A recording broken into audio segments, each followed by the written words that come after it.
Hey everyone, this is Dragon Cowboy coming to you live from the Dragon's Den for another night in the world of Kaataria that we've been missing for the last few weeks. So we're able to get at least most of the game back. Luna's having a bit of problems right now with internet and depressing her on that. So hopefully she'll be able to join us a little later. But we're going to go on as one absence we can deal with. When it starts becoming more than that, it starts being a problem, or internet line getting cut. That's why last week, yeah. So tonight, hopefully nothing goes wrong for anyone else. So with that, first and foremost, we are raising money this month for good old Trevor Project. So definitely check them out. Does a lot of great work. And our infamous Sin of Anubis is one of the counselors with them as well, just to kind of state, and helps with that project. So it's definitely a worthwhile cause and such. Definitely check him out. He's been working on some engineer YouTube videos today about their abilities and such. And yeah, I like my engineer. I don't know what I mean. Try and go over everything for engineer. Yeah, that can get confusing. So definitely check those YouTube videos out of his and such. And as we are talking about streamers and such, why don't we why don't you go ahead and talk about your channel a bit? All right. This is Elusive Adams. You probably, if you're one of my fans, you might already be watching this. I do horror games, adventure games, platform games, about any game that takes your ass into the dark, terrible places of the computer universes and sometimes beyond. If you don't believe that's the plot of some games, I suggest you take a look at Half-Life. I think the latest game I was playing was Axiom Verge. The first time I've ever streamed like a 16-bit platformer that is super fun and kind of difficult and kind of not the easiest thing on your wrists. Just gonna say. But let me pass this ball over to Beacon 37, who is my friend and my moderator too. I have your autograph though. I'm your fan. My phone shows that exact moment to go off. Well timed, Beacon. but yeah, I'm excited for Axiom Verge on Co's part. I didn't get to see it because I was also streaming. So, are you streaming tomorrow? Tomorrow, Wednesday, yeah. Okay, cool. So that's of course one of my days off. Next time Beacon 37 will be streaming will be Friday, and Fuzzy, why don't you tell about the new skull that you let myself and Dragon know? Oh no.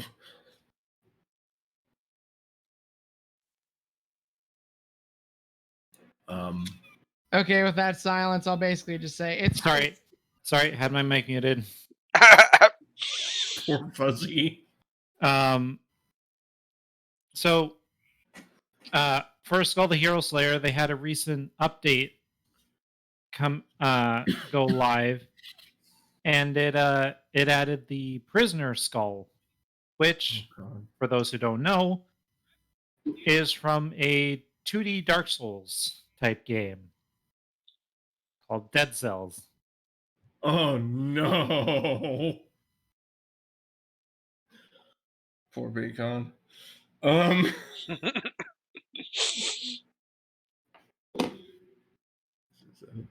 was an entire day of McRips. That'll make me hungry. But yeah, so of course with this new skull being from Dead Cells, yes, it is definitely a 2D Dark Souls. I have played it. Here's the nice thing though, in Dead Cells, at least on some difficulties, you can have Estus flasks. Don't get me started on the higher, like the really, really high difficulties. We don't talk about those on Dead Cells. But anyways, I'll be playing that on Friday at 11 Central. So definitely come check me out in the morning if you like good old roguelike games, some nice action, some randomosity, and I love Dragon more when he plays the game. But anyways, yeah, on Sunday we're actually going to be streaming on that day. Go figure. We are going to be doing some good old parkour challenging with Fuzzy Penberg in here, and we are going to go to the Ascalon area of Guild Wars to finish off the rest of those jumping puzzles, and then we'll move on to somewhere else. Basically, we're just going to keep knocking off the jumping puzzles off of the achievement, and eventually, once I get motivated, I'll make a list and be like, hey, he's done all these. So, and then on Monday, I don't have that one game that shall not be named done because last time I mentioned it, it crashed my Discord. So yeah, I'm just not going to. Ow. Yep. Nasty. Yep. Oh, it also deleted my save file, Co. Isn't that great? It's great. Uh-huh. But anyways, Tee that one up and kick it through the uprights. Damn. uh-huh. So we'll see what I end up playing on Monday. If you guys give me some ideas, I might consider it. So, but yeah, let's see. Oh, that's right. We got Aline. Aline, your turn.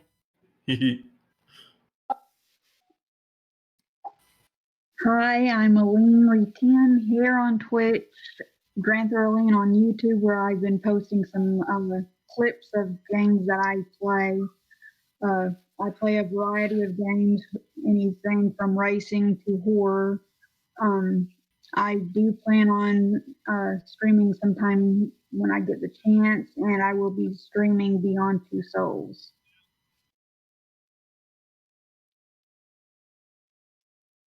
All right. And last but certainly not least, Fuzzy.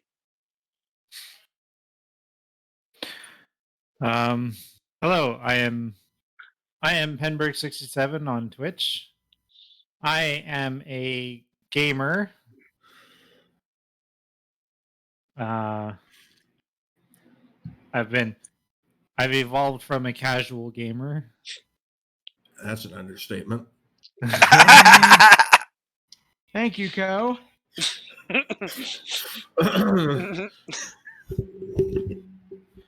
Like More people to agree. Oh boy.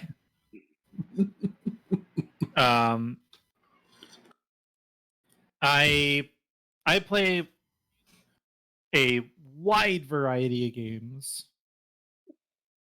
from Tetris Effect to Spyro to Risk of Rain to Skull to Guild Wars 2, along with a good handful of other games.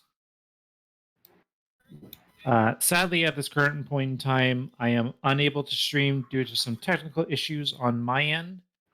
But once I'm able to get all of that sorted, I will be sure to let people know.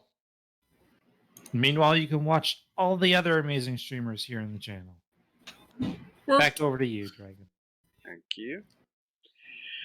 Yes, and always check out Northern Lights 16 channel, as she does also stream when she can. I mean, she does have to take care of her mother and all, though. Sounds like some things are getting easier for her. Hopefully, some healing and such can happen. Be wonderful. So she might be able to do this more regularly. But with that, I think that covers about everything. Also, if you do happen to play Guild Wars 2, Dragon Bash event is up and going, which to me is one of my favorite events.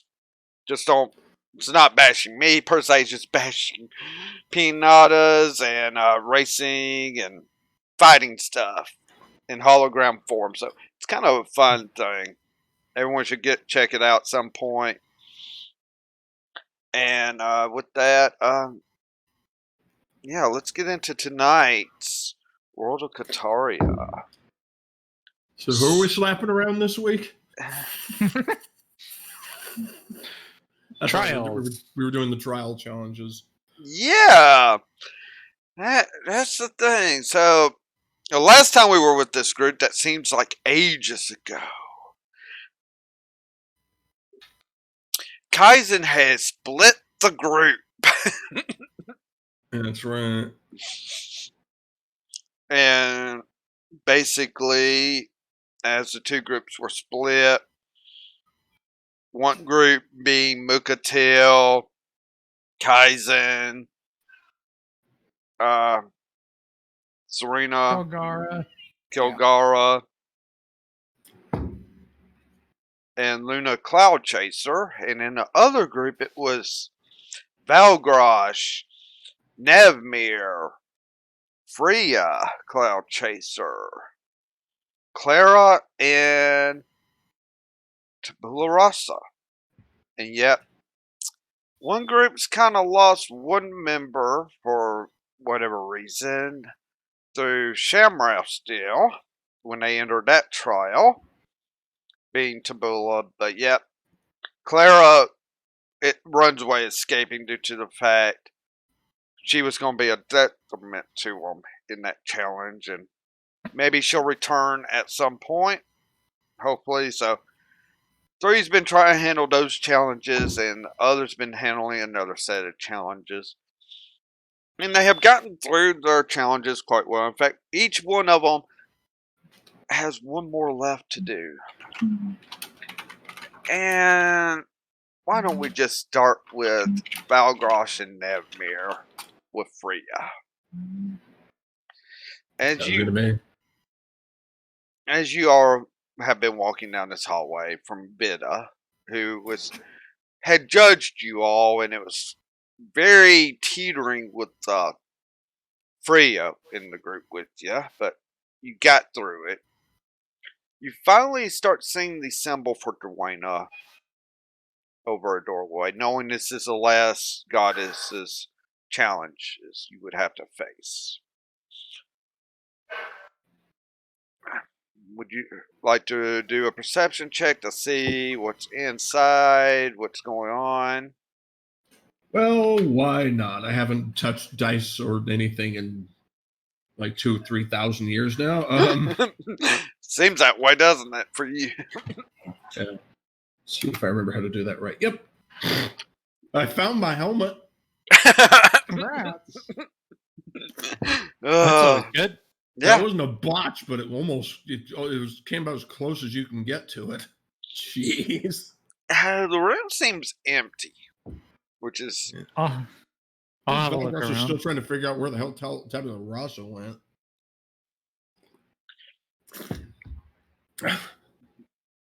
It disappeared without any of their equipment or anything. Hey, It better than I did with no mods.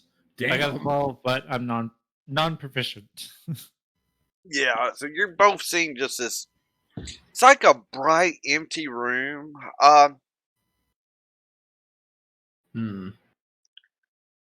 For you two, you're feeling sort of like a radiant feel from it. Radiant energy. Yeah. No, that's not good. That's going to have Valgrosh kind of rubbing the back of her head, going,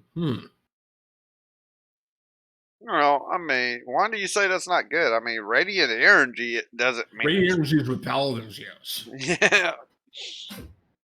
So Valgrosh is more puzzled by this than anything else. She just didn't look around and just sort of feel something, but don't see anything. So, Freya also looking, it's like, wonder what this trial's going to entail. Hopefully it's not like the last one that we have to worry about me.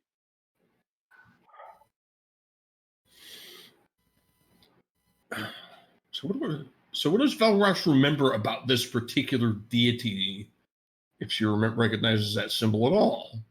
Oh, well, a religion check would have to tell you that. Let's see how bad RNG Jesus hates me today. Okay, that's all right. 13, and that is proficient. Yeah, so you remember this being a goddess that's very good. Believes in the good nature of things.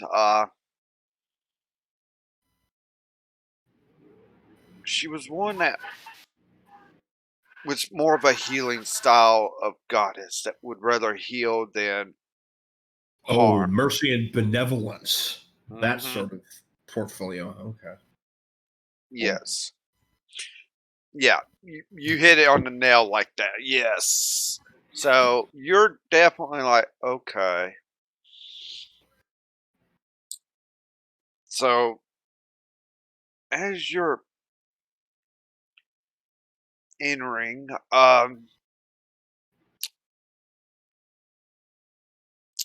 all you would hear it. You would start hearing this, kind of like a female voice. The trial will commence. And also you have like it's illusionary style imaging start happening. You can tell it's illusion, but it's like all of a sudden it's like a crowd of people and it's like surrounding something. Hmm. Mm-mm. Look at Nevmer and whomever else is there, and like, can you see this too? Freya's just as you look at Freya, you can automatically tell she's like, okay, I don't know anything about this goddess. I don't know what this trial would entail. Oh, okay. Player did not realize Valgros did not say that out loud. She is a deity of mercy and benevolence. Okay.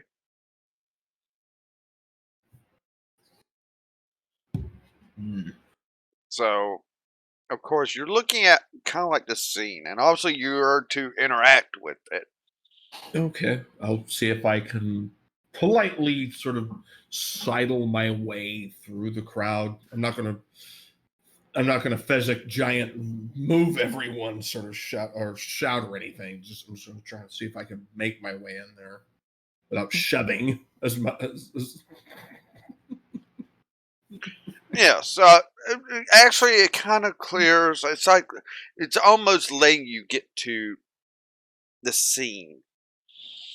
And as you get to what is surrounded, you see a person in agony on the ground. And of course, you see one like with a worried look on the face, a weapon in hand that seemed to be the weapon that has caused the injuries here.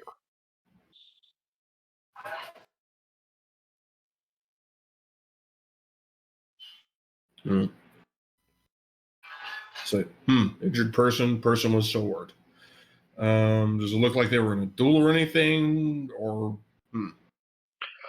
You would act, first instinct Valgros is probably going to have, knowing who this is and what's going to be going on, is likely to see the state of the wounds of the person on the ground.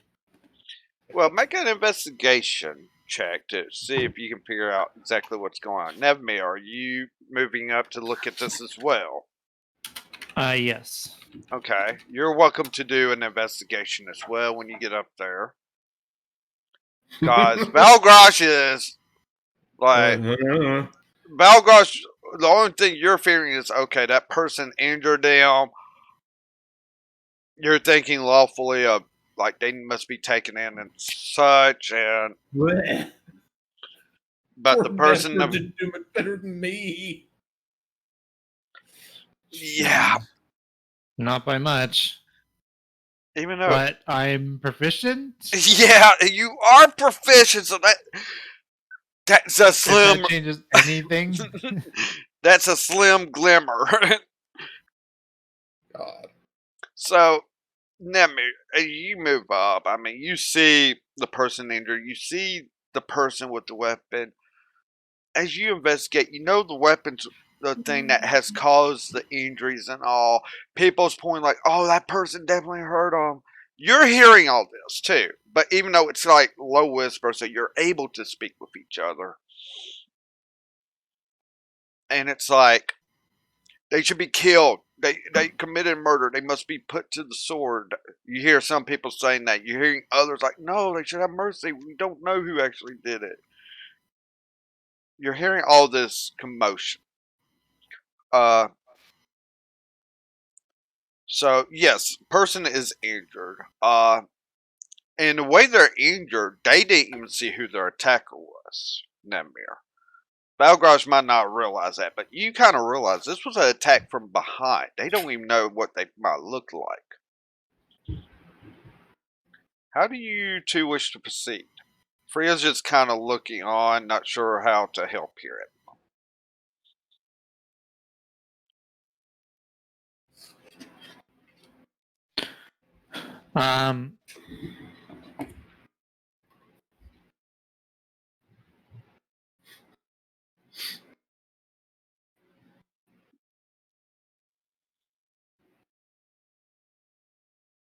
What do you... Well, it sounds more than anything like we have some of the crowd shouting for violence, and some of the crowd shouting for mercy. Yes, and with your passive perception, you almost hear more calling for violence than mercy.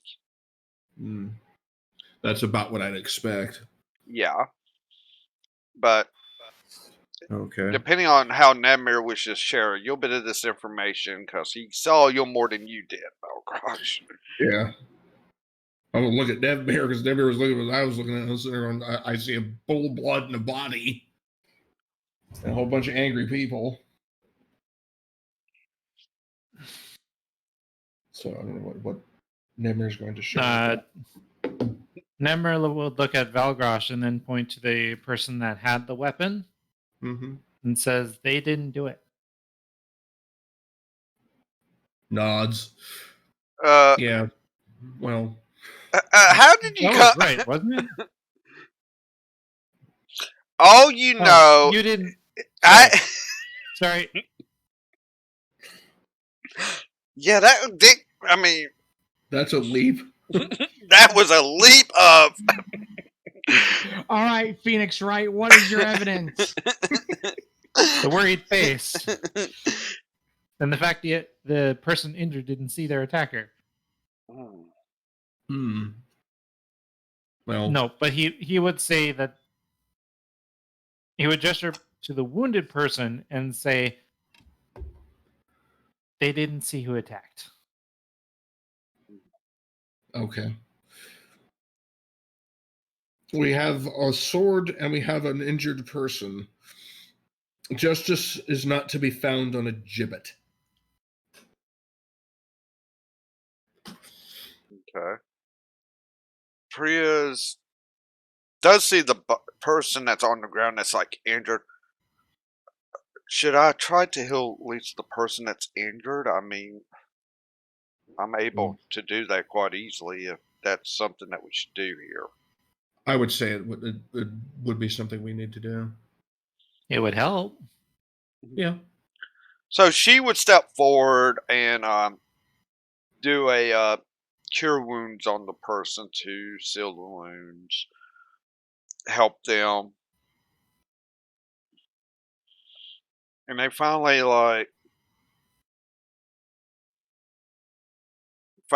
are healed and they look, where did we go? They have the weapon that hit me. What are you doing?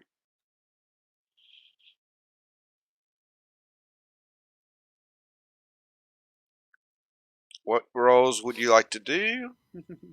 So paladins would have seen fair number of wounds. We'll take a look at the wound, take a look at the person. Does this person look like they inflicted that wound? I'm trying to leverage a person with average intelligence into CSI here. So. Okay, well, looking at the situation, this person could have easily been able to wield the weapon. I mean, they're holding the weapon in their hand. in one hand. This is like a one-handed type of sword. And also, if they're able to hold it in one hand, they could more than likely have been able to do it. But See, in the same vein, a child can hold a knife, but might not be able to do as much damage as an adult. Yeah. That's a thought. That is a thought that will occur to Valgrosh. Is there any blood on their clothing that I could see? you would have to actually do a perception check on that to see if you see blood on the clothing and such.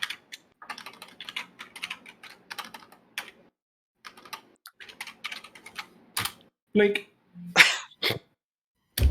Yeah, we're gonna. RNGesus is in a real good mood today, isn't he? At least it's not a 1.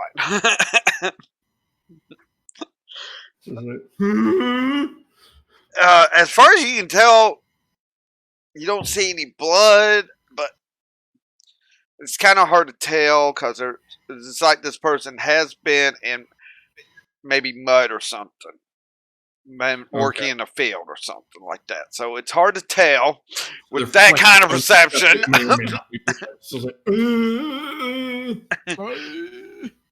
Yeah, Gil Grissom, I am not. Or Sarah for that matter. I take it.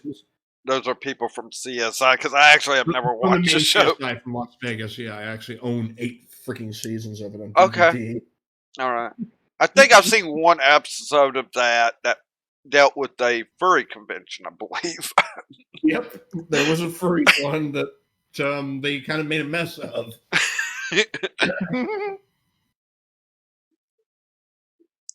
That's a different conversation. CSI's difficulties with subculture. Because some writer at CBS didn't get it. Yeah. So, all right. So, yeah, as I say, you're not seeing blood, but it doesn't mean there might not be any there.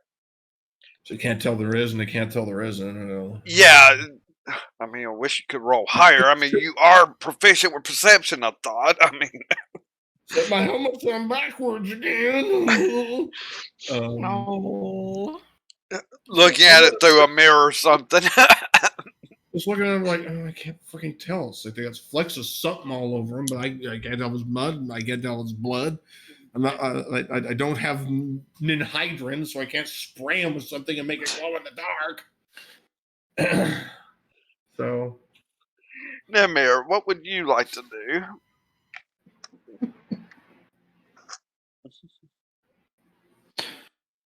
What can I do?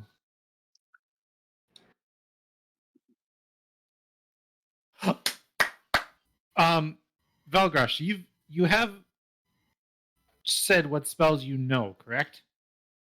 Or Yep. some of them? Some of them, I think so. Nevmir's gonna think, and then look to Valgrosh and say,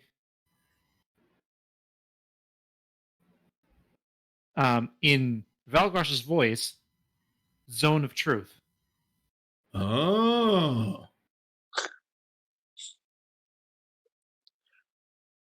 If there are no objections, I'm going to look around at the crowd, at everybody gathered here. It lasts for 10 minutes. I think that's pretty good time. 10 minutes, and it would compulse anybody within 15 feet. Let me look. Specifically guards against deception. It makes it hard for people to lie.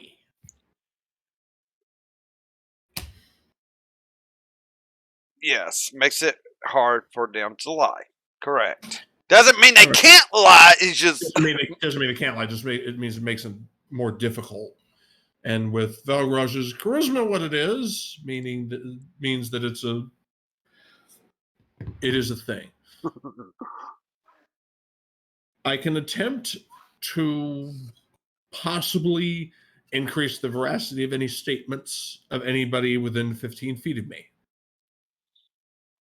Okay. And I can cast this thing at range. So Okay. So you're casting Zone of Truth in the area, I take it. Yep. Yeah. So.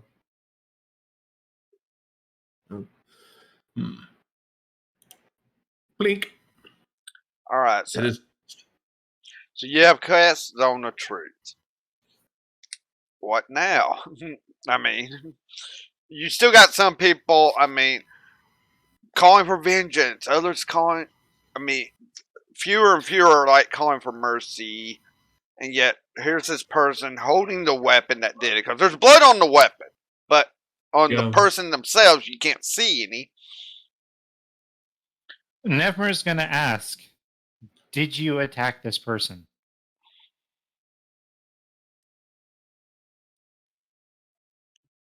So if they're going to try to lie, they're going to have to beat my DC, which isn't super high, but it's not nothing.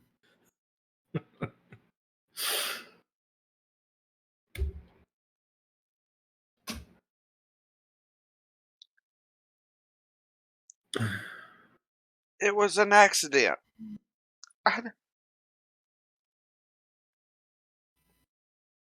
I hope you heard me. It was an accident. It was an accident, yeah. What happened?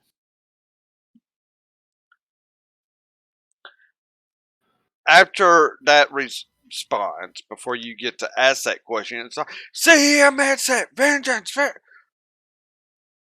That's getting louder and louder and such. Means that it may not matter what this person says after a certain point, or is their apt is not to get mobbed. Yeah, that was the other thing I was afraid of happening. Lovely. So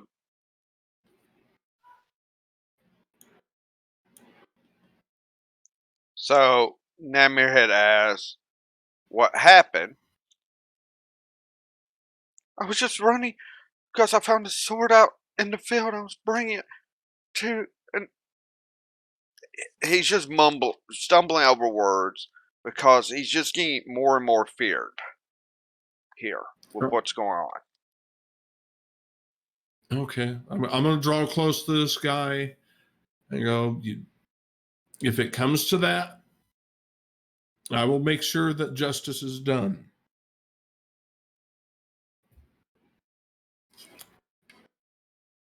Justice. I'm going to look around, not vengeance. And with this, I'm going to loose my shield for, a touch of dramatic emphasis, maybe? Okay.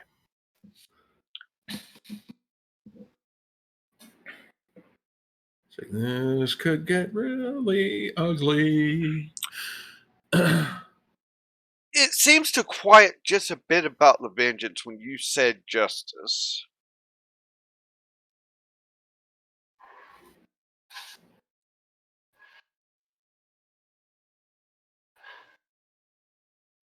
So we'll quietly think, hope this doesn't get that ugly. So you ran from the fields because you found this sword there? You were running down the street with a naked blade? Gonna look pretty puzzled by this. Yeah, and you would just see him kind of like, yes, I didn't mean to run into the person. Oh boy.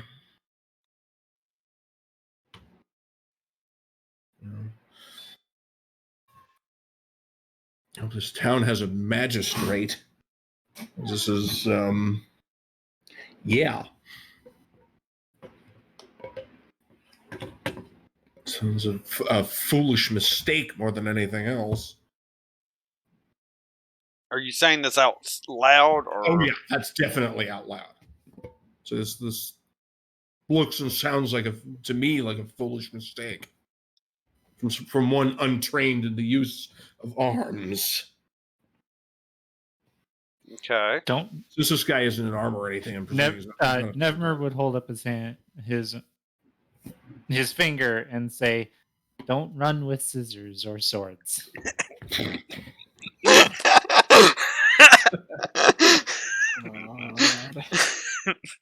Dad. I almost want to say this is like in a motherly voice when he does it. That's what comes to mind. It could be, yeah. Yeah, like seriously. Oh man. Well, you start hearing another chant. What are you doing? What are you doing? And it seems like it's echoing.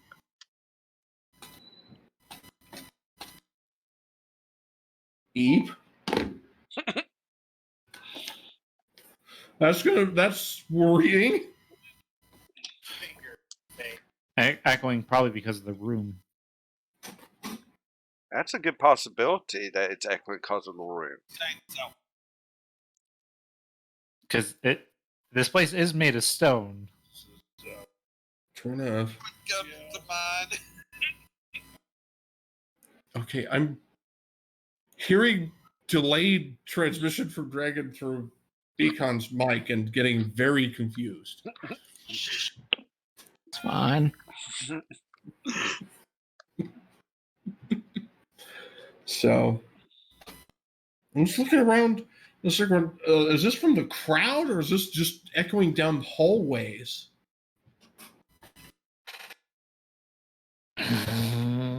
Perception check. Let's see how much Orange Jesus hates me this week. Hopefully not that much. Au contraire. All right, re-roll that. The revenge of Dicebot. He was too generous yesterday. Okay, I just rolled like 18 threes and now I roll a 12. That's better. Yeah. So an 18. It's not necessarily from the crowd. Might be It's from... Do I recognize the voice? Just like, what the hell? not. It's multiple voices. Though you have a strong hint of maybe the voice that started all this involved in it as well.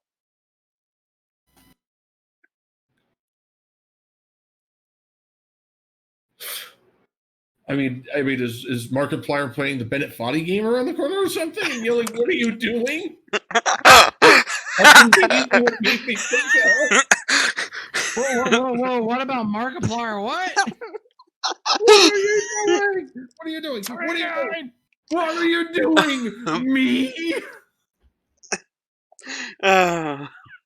Okay.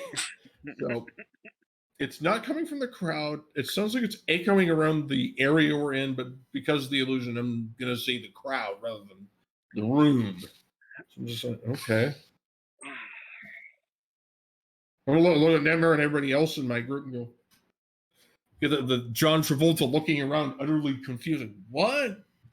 Where? Who? Huh? Never's gonna ask, how big is the zone of truth?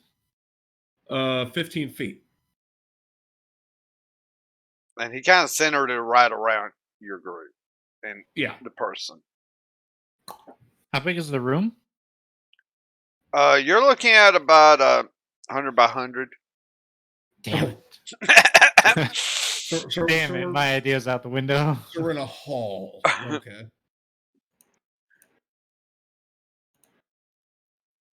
I had a thought. You had a thought till you found out how big the room actually was. Yes. Yep.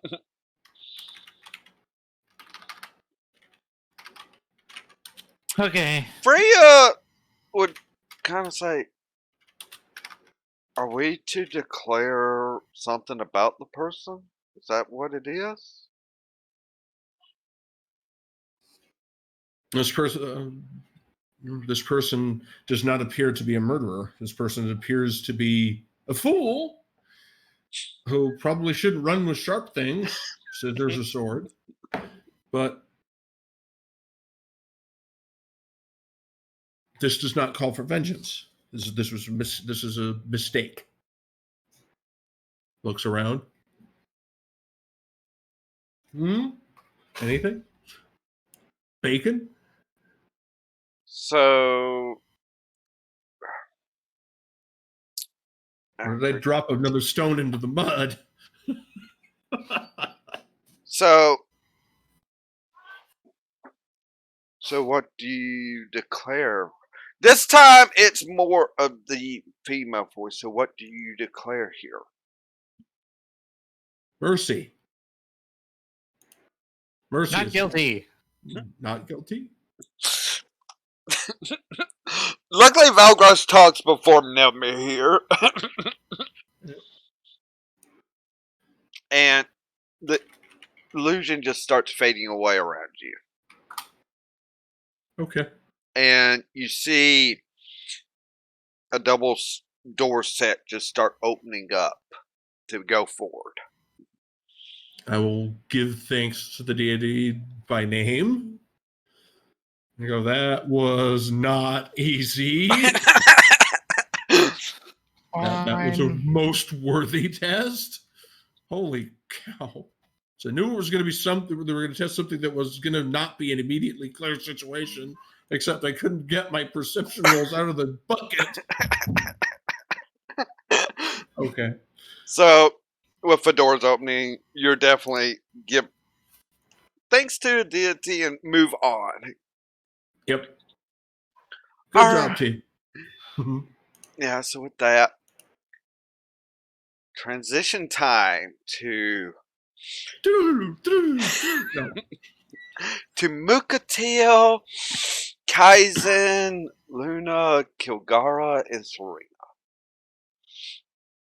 After having faced another druid's test, you start coming up with images of like a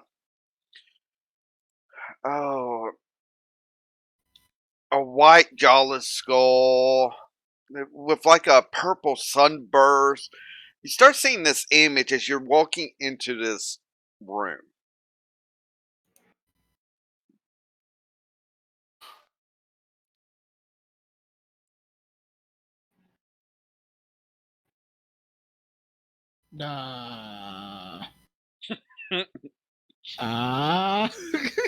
Empty room.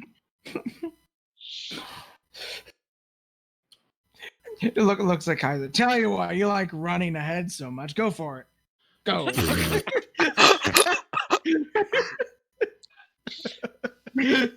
was drug and actually run ahead. Oh my! Before Kaizen does, Serena grabs a hold of you. Like, wait a minute. Before we just start rushing ahead, who's good at religion here? What's religion? You look at her and say, I'm proficient in religion. Then think about this symbol, because obviously I think it's a religious one.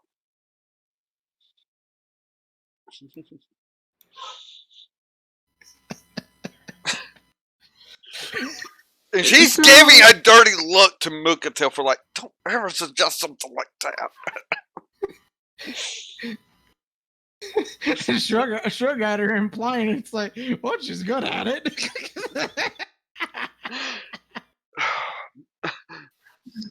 Kaizen would go and look at the symbol a little bit closer. Alright, try and figure more out about it. Do me a religion check.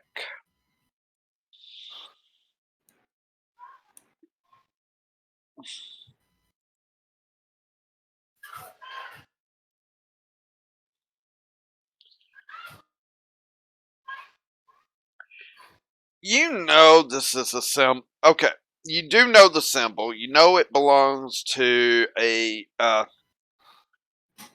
god named Syrinx. you automatically know, like, no one likes this god, mostly. If someone's like a cleric or a paladin of this god, they're usually not liked. They're known for major trickery that could cost life at times, even. I would look at the rest of the group and give them the info that I remembered of this symbol.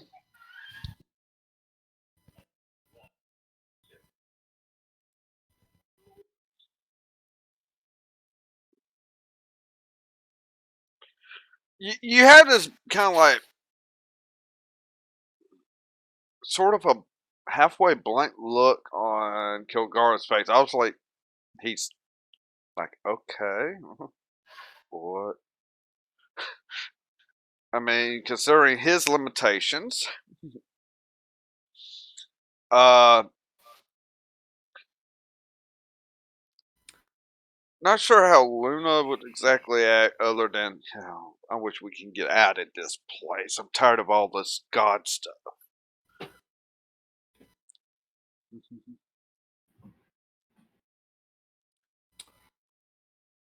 Well, you religious smart folk, points to Kaizen and Serena. Trickery is scaring me here. I didn't sign up for this.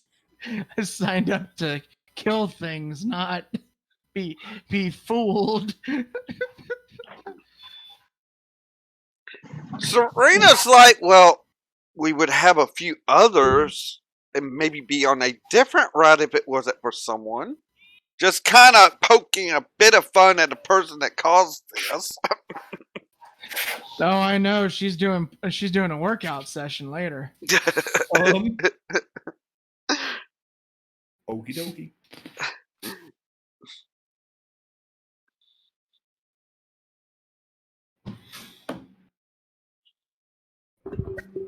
Kaizen actually flip them off and walk ahead. That happened. You don't do that to me! Your workout session's going to be overnight now, young lady! I'll bet you we can hear that.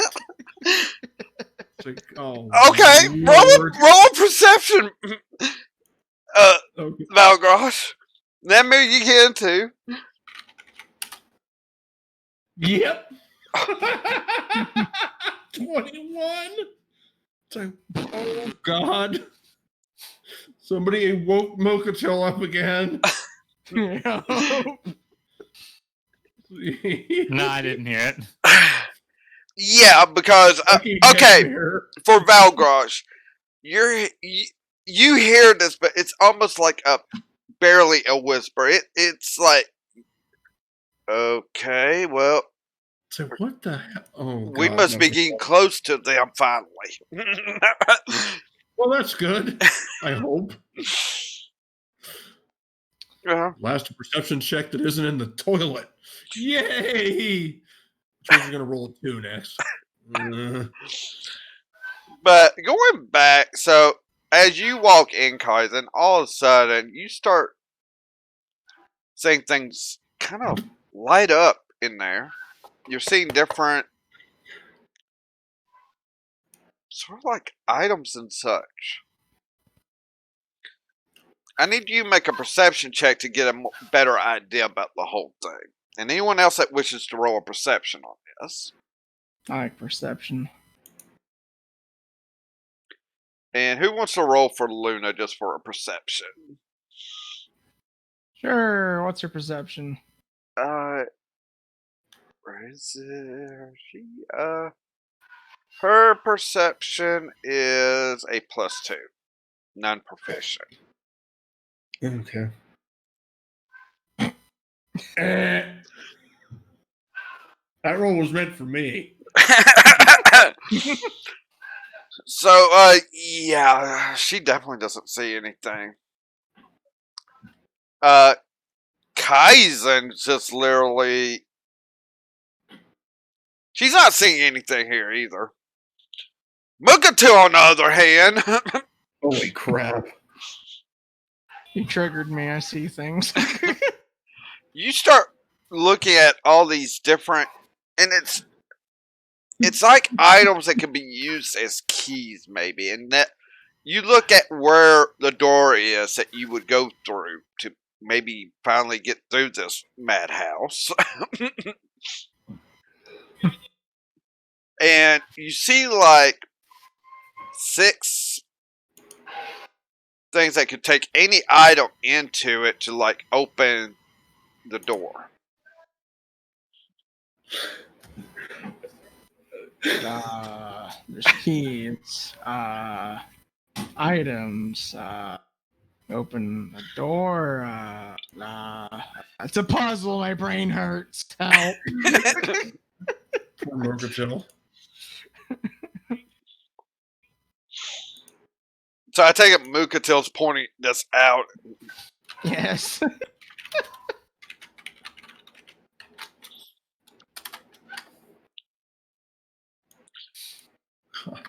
Serena is looking at this and it's like, well, yeah, it's a puzzle, but there's like 12 items here and only 6. Oh.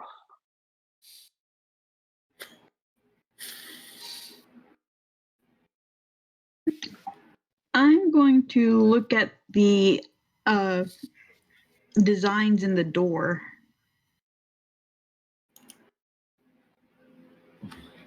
Do either a religious or arcana check. Looking at these symbols now.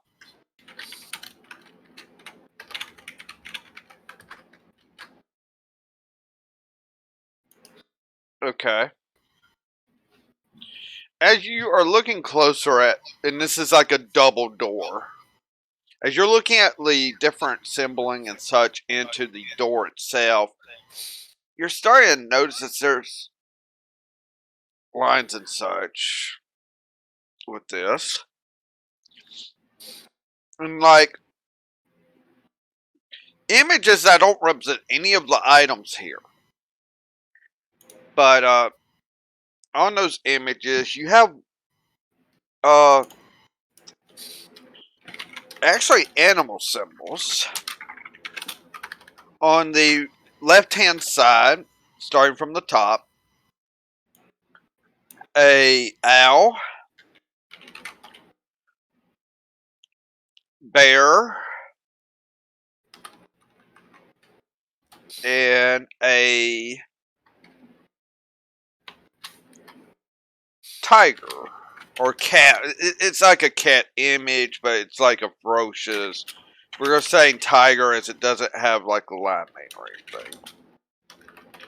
On the right hand side, starting from the top going down, is going to be a hawk,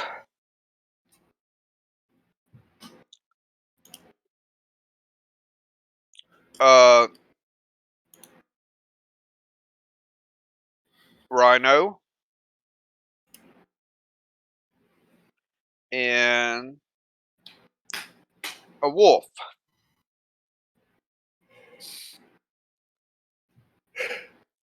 Thing is, the way you follow these lines is like the owls goes to a middle hole, the bear goes to the top, and the tiger sits straight across. But on the other side, like the wolf goes up to the middle, the rhino goes down to the bottom, and the hawk's the one that goes straight across on these lines.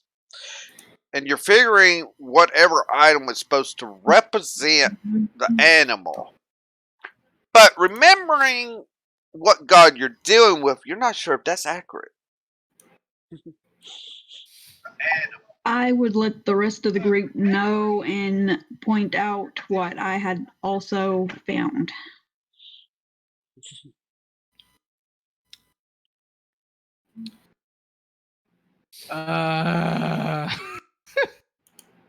So do you have like illusion bye magic stuff like Like, is that what we're dealing with? I don't know. Like, what is this? What is this? Normally, keys go into doors and they work. This is complicated. Serena would actually like, what it is, Mukatu, is we've got to. Usually, this is a matching system, but we're dealing with a trickster type god. And hey, it's Luna! She finally made it! Yay! Hello. I'm gonna try and pair up with some D&D. Oh, well. So, yeah. Sorry to say, you have not noticed much of anything with a perception roll of 1. Or crit 1. But, right now, the group you're with, you're dealing with, a puzzle type door with a tricky trickster style god. Oh boy. Yeah. And basically, like, Kaizen had already looked at symbols in the door and such, and like, there are symbols of animals like owl, bear, and tigers on the left hand side. Hawk, rhino, wolf is on the right hand side. That's going from top to bottom. And there's like intricate line workings that she was following, that like the bears is actually the top placement for whatever you place in for the bear. The owl's middle and the tiger was straight across. And it's kind of like the hawk straight across, the rhino goes all the way to the bottom, and the wolf is in the middle.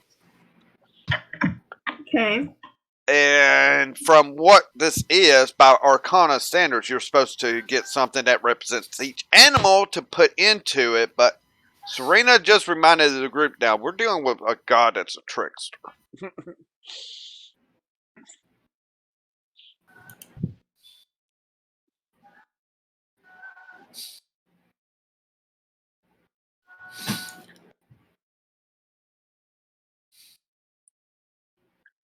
Now, there are several items that, how do they even relate to a animal here is going to be your thing. It just looks over at Gwen and is like, well, we have tiger fur.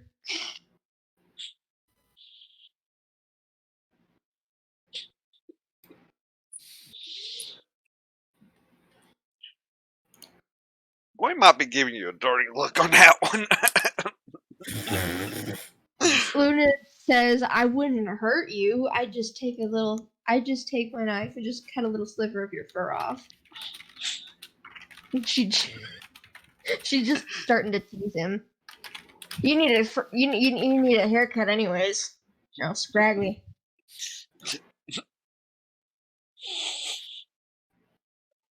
So, would you like to know about the 12 items that's in the room? Yes, please. I haven't been watching the stream, so I'm very far behind. Yeah, so as Kaizen's still doing the Arcana, looking at the items, you have like a blank parchment.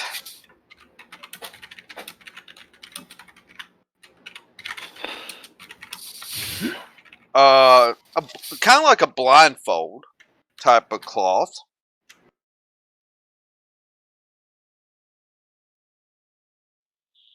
Okay. And broken bone type deal.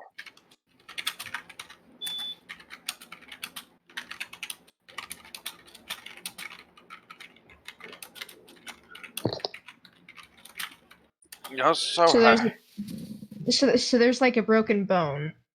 yeah, there's also a broken bone. Can Luna do like an investigation check to see if she knows what animal it's from? That would be a nature check if you want to try to figure that out. You're able to pick up these items and put them back down and all. As long as it doesn't go into the door.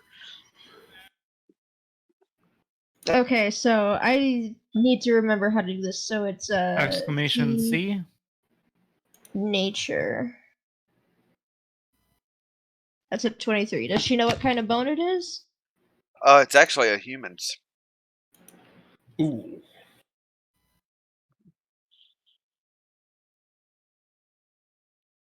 Well then. Surprised?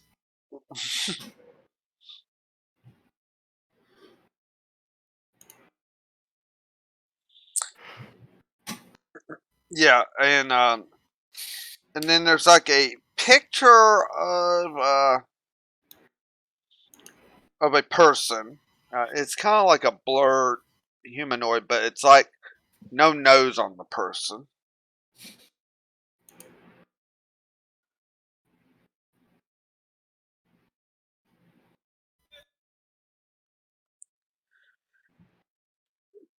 Uh,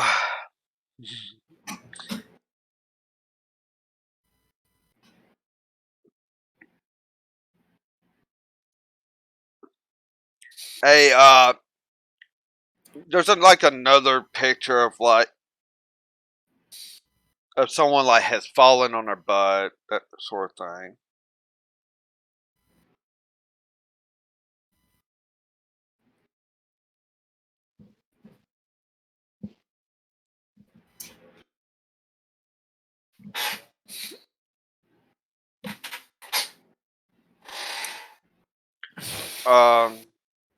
Going through my list.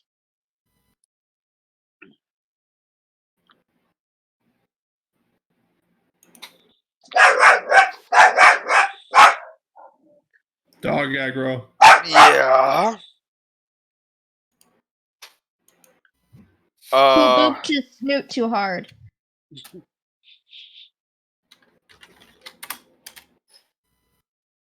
Also a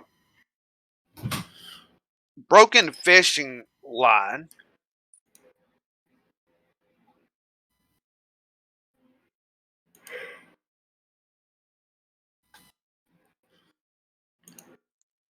A kind of like a small tree in a pot.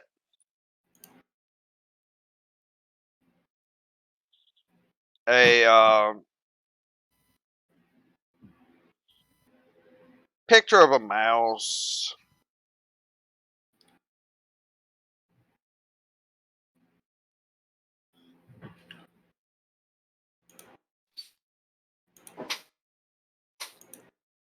Uh,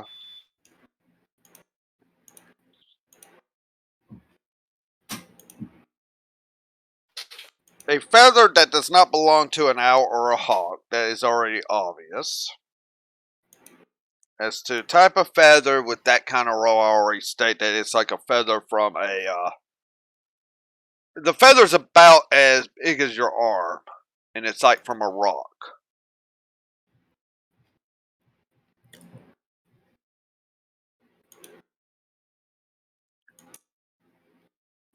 A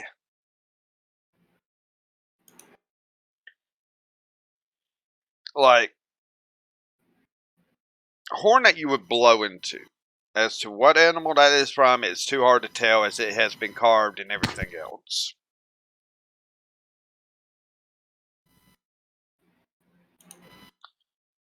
And oh yeah, it was only 10, so that's all of it. Mirabee, I gotta ask the audience.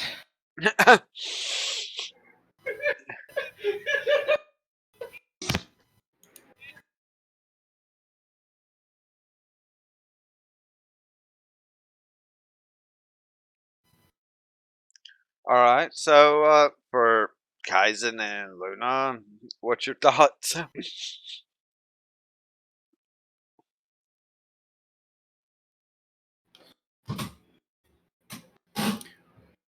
Doesn't know what to do. She's just kind of like, well then.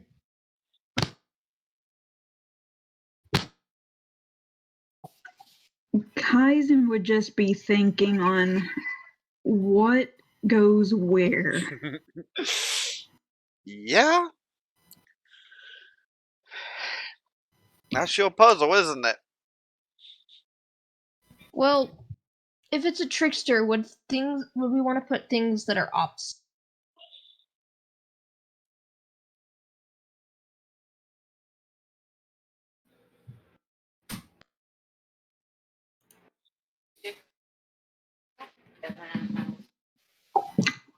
Yeah, with them being a trickster, that would probably be what we should do at first. But then again, seeing as it is a trickster, it could also mean to put like matching things with stuff as well.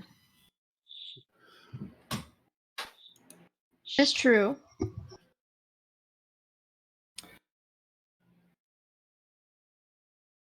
Guys, and you put in the items. Do it. I don't want to be wrong. So I will be.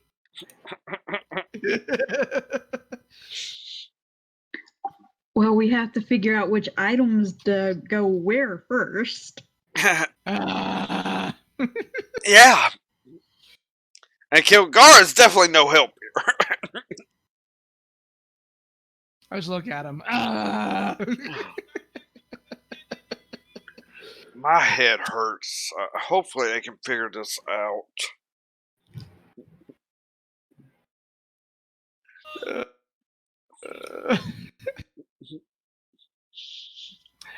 I'm gonna look at the feather. I'm gonna look at the animals. We're gonna do this one at a time. All right. Name animal number 1, Dragon. We'll just keep going, and I'll try a roll when I feel a hunch. The animals again in the door was an owl, bear, tiger on the left hand side. Right hand was a hawk, rhino, wolf. Now, of course, there are like lines leading to different holes for them. That Kaisen did fine through her Arcana check. And supposedly on this kind of door, it's supposed to be matching, but you're all talking differently because this is a trickster god. I thought it was a snippy god. Let's see. Could be How that snippy too. someone's getting. Let's see. I'm not trying to be snippy if you're inferring me. Let's see. Alright, so okay. What role would you like when I'm starting to think of Hawk? Because wingspan. I blame you, Ku, in a game that will not be game that will not be named. That would be a nature check if you're trying to think of like a wingspan of a hawk. Okay. 19. Does that help slightly? Jeez. So Mugatil, not one verse in nature, but yet, Yeah, here we are with a natural 20. yeah. The wingspan of this hawk is definitely wider than what that feather would be. They can get almost to 6 foot. Eagles can get even wider than that. So, just know. And this feather's like the length of Luna's arm. So, you know.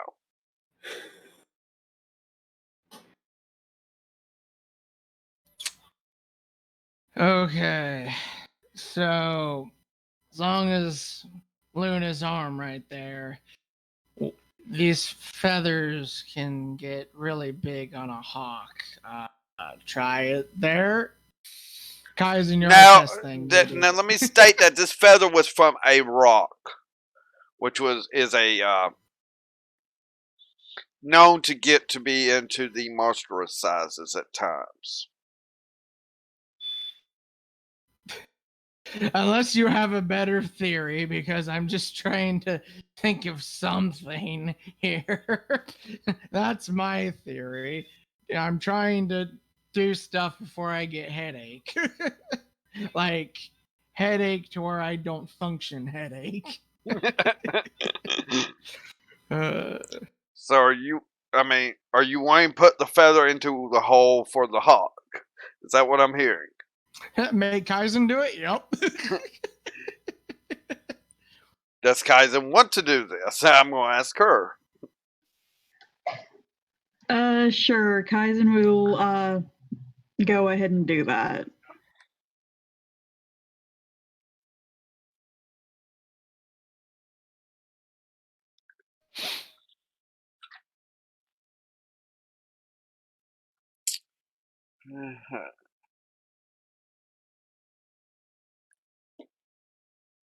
I am going to need my D6s.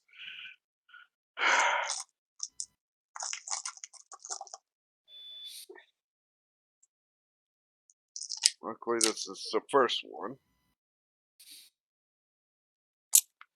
As you do that, everyone makes a con save. I'm good at those.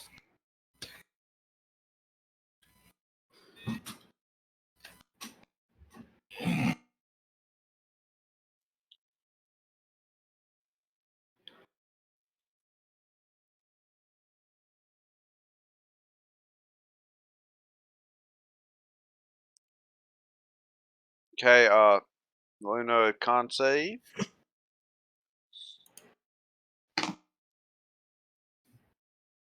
Hmm? Did she say she had to go AFK or? She's typing. I'm here. Oh, okay. Making sure. And now I see that you're typing. Okay. All right. So, Luna, you take 7 points of damage. Owie. Mukatil and Kaizen, you're taking 14 damage.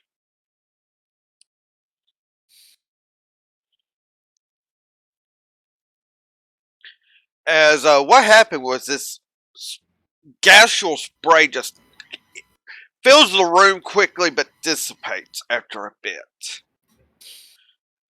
Leaves you coughing. You're not poisoned or anything per se. It's just like it was sapping life out of you.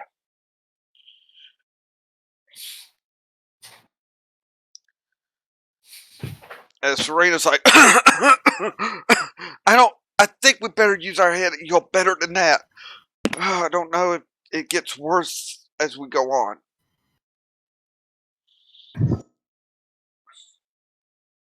Sorry.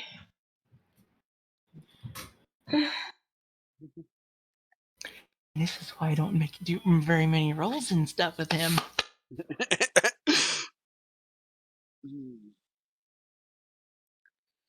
uh,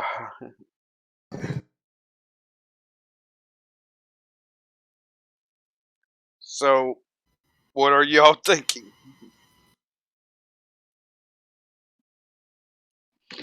Thinking we might need to study the items a bit better.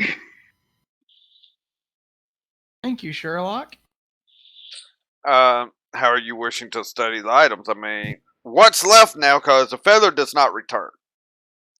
You have a blank parchment, blindfold, a broken bone, picture of someone with like no nose of any sort, picture of like people that have fallen down, uh, broken fishing line, a tree, mouse, and a horn.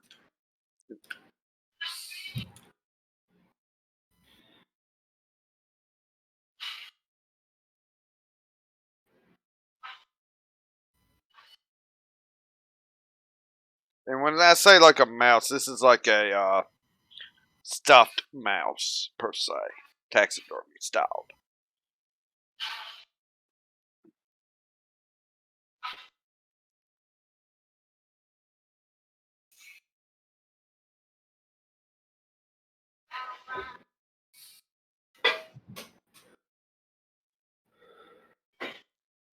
So, how are you wishing to study these items, or are you going to try something else?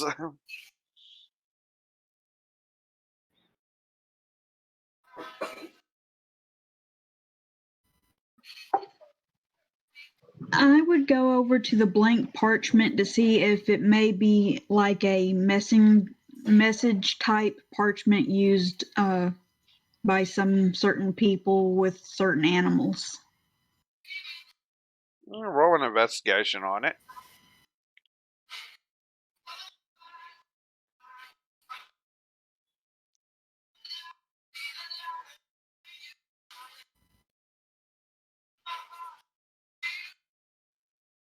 This parchment would be sort of like from maybe used in books and such, but nothing's written on the parchment at all. It's just like blank parchment.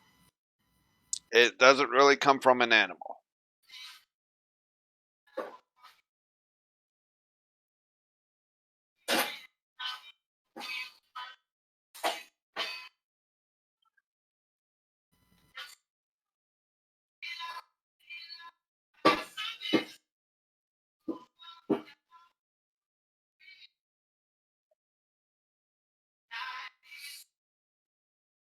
What else would you like to do?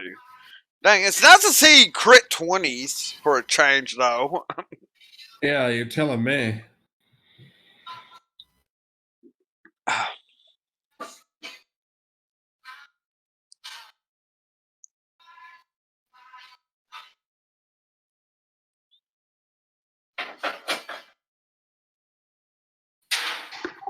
Would like to see what type of tree that's in the room. Okay, that tree that's in like a pot. I mean, this is like a small tree, but you can do a nature check on it. I'll do the same just because she knows that she's good. Okay. You both can. That's Kaiser doesn't know anything about it. Luna, this seems like a tree you would find in most forests, actually. Just a small tree sapling that's just starting to grow. Sort of like a oak or pine. Or an oak style or maple style at this young age. For Kaataria.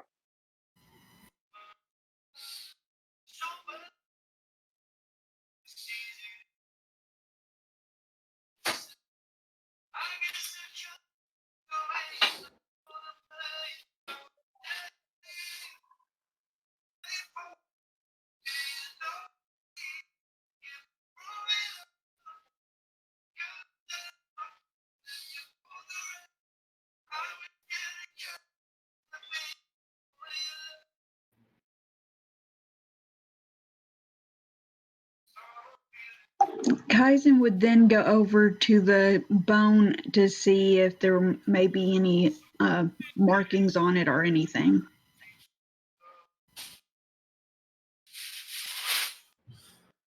Go ahead and run, do a medical check, as this would fall more under medical.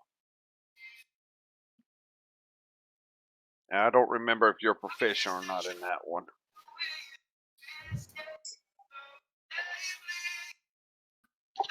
And I am proficient. You look at this broken bone of and this is of a human, and it's like one of the arm bones of your forearms. I can't remember bone names right now, but it's like it's just broke from like its own impact or whatever. There's nothing. You don't see any marks stating differently on this.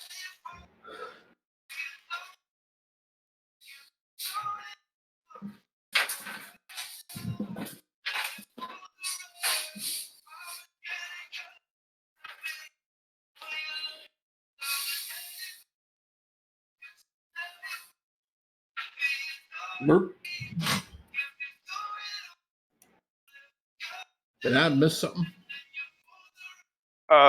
Them just trying to figure out how to open a door other than they've already taken some damage from some sort of okay. gas. I didn't miss anything. Okay.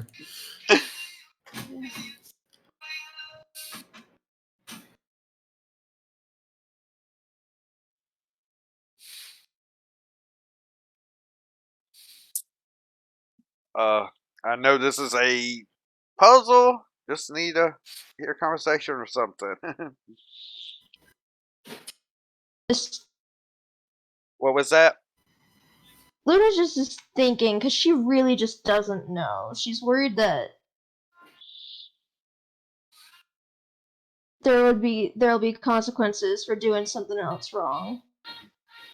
Okay.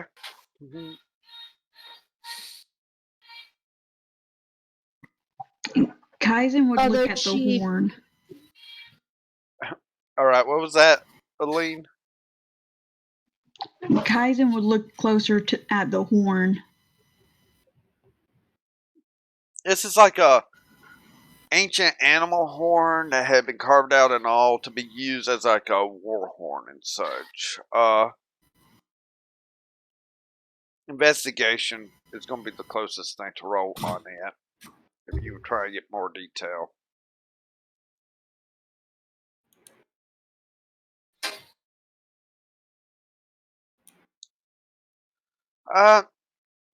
As you're really investigating and such, way it's curved and all, it's definitely has nothing to do with any of the animals as you see that's on the door.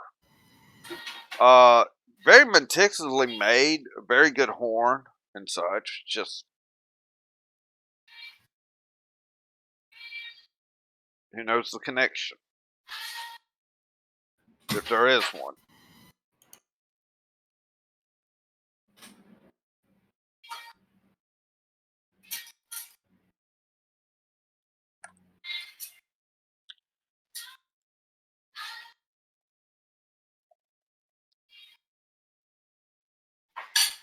Has anyone gone up to the door to take a look at the door?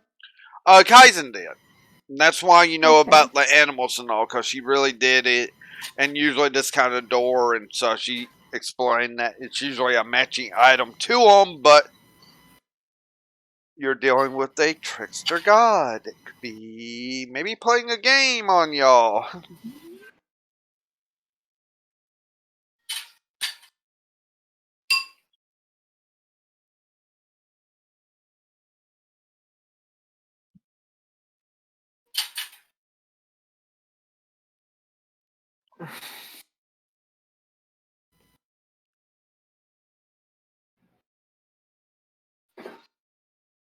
It's just like at a loss because she hasn't really come across anything like this with her.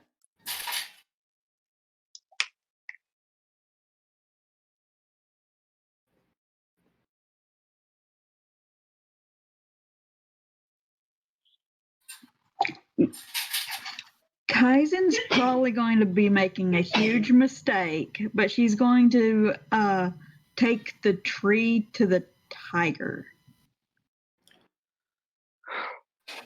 Okay. So you're putting the tree in. Yes.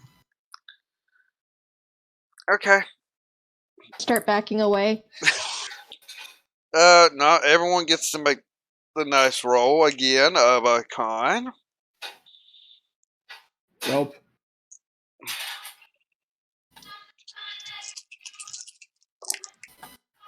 That definitely was a mistake.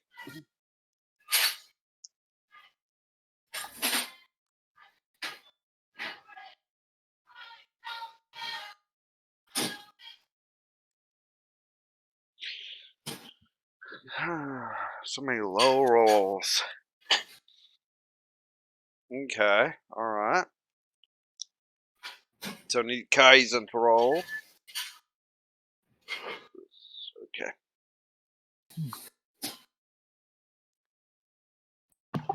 I already rolled. I got a 21. Oh, okay, well, y'all take 8 points of damage, because that's the half damage of 16. I rolled low on that roll.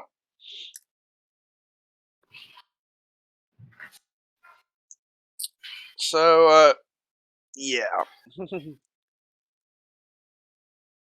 It seemed like there was a little more gas into the chamber, but this time you were able to maybe hold your breath a bit more.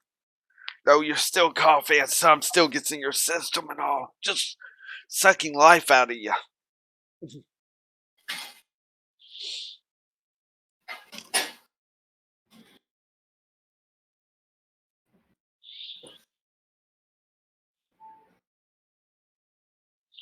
So, after any coughing fits from anyone, Kilgara's actually one that, like, aren't Hawks supposed to be very good at perception? What? Mm.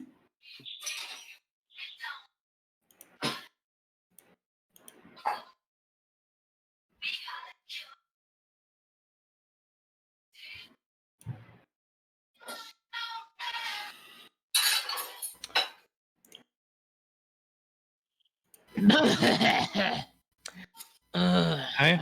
I suppose you're right. What are you getting at? Well, maybe we should be looking at. I don't know. I mean, I just remember Hawks being perceptive. And wasn't there something about a blindfold? Mm. Luna's Let gonna me do it, take the Kildara. blind. Luna says, "No, I'll let me try this." She's gonna take the blindfold to where the hawk is. Well, where you actually would put it in for the Hawk, okay? Yeah, that's what I mean. Okay. Uh, let me look here. Are you okay? Mukatil. So only one here that would actually be able to. Depending on Kaizen's. So, Mukatil, when you see her put the blindfold in to that, only for you on the hearing is you hear like a click happen in the door.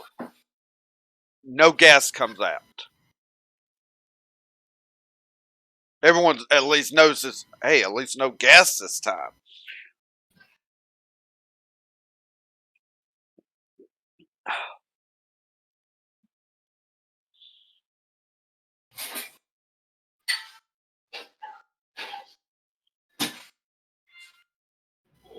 Oh, go over to Kildara, raise his hand up, and be like, remind me to get you like a champion belt or something. I don't think a blindfold would be very good, or otherwise I'd suggest it, but yeah. Good job.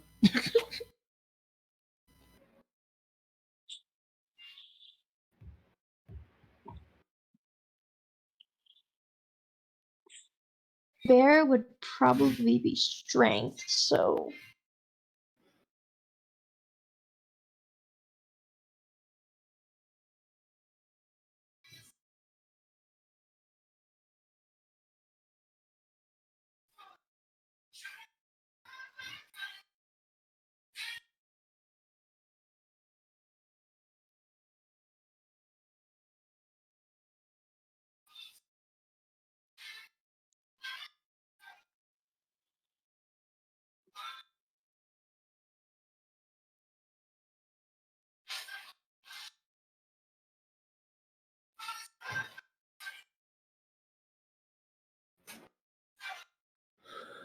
Now, just to list off all the items you still have, and owl, bear, tiger, rhino, and wolf are still there.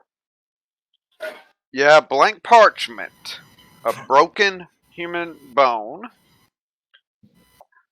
a picture of like a humanoid face or something with no nose, picture of like people falling, just falling from whatever,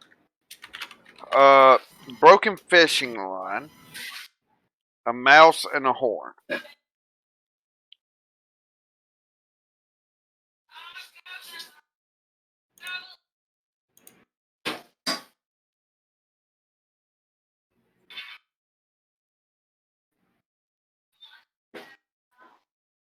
Alright. Well, I'm not going to say anything, but I'm just going to take the parchment, and you said like a mouse or whatever. Look at those two. I'm gonna start thinking.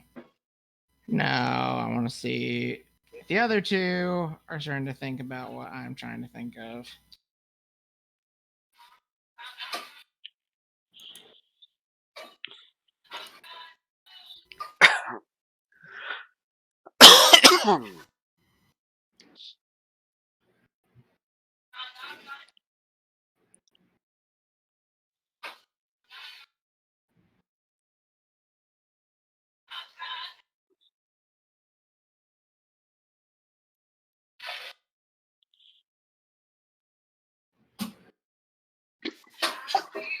Kaizen's going to look at Mukatil and just tilt her head.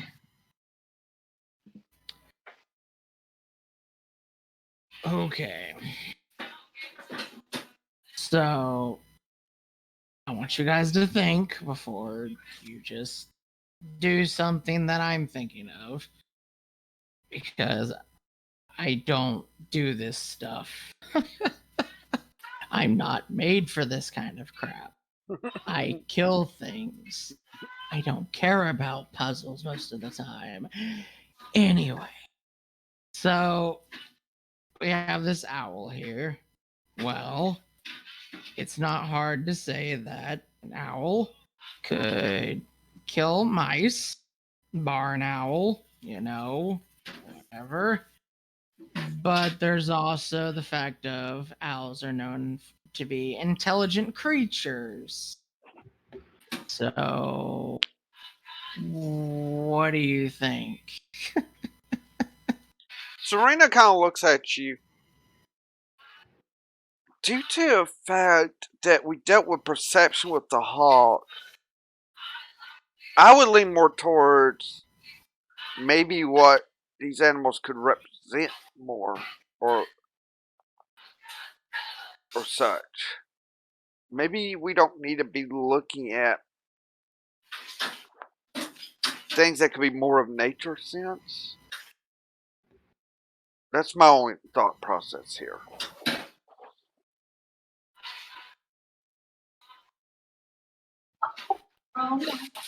I'd look over to her and say, so wouldn't the owl represent like wisdom or something like that? Yes, indeed.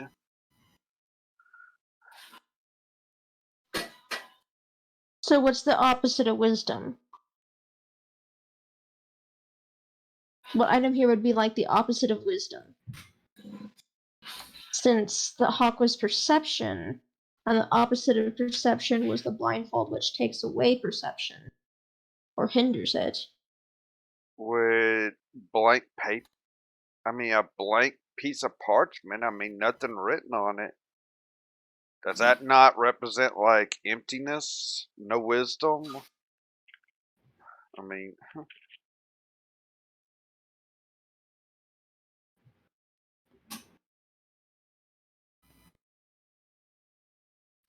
I'm just gonna try it. I mean, I'll count to 5 seconds, and after this 5 seconds, that's when I'll try it. But I just have this hunch. If we breathe in toxic air, it's whatever. I mean, just thunk me later. I could care less. 5, 4, 3, First her nose. 1. That's a good idea. Parchment and owl go. no gas. Look until you hear like another click. Well, that did it. Okay. After that brain blast or whatever, let me look at these items again.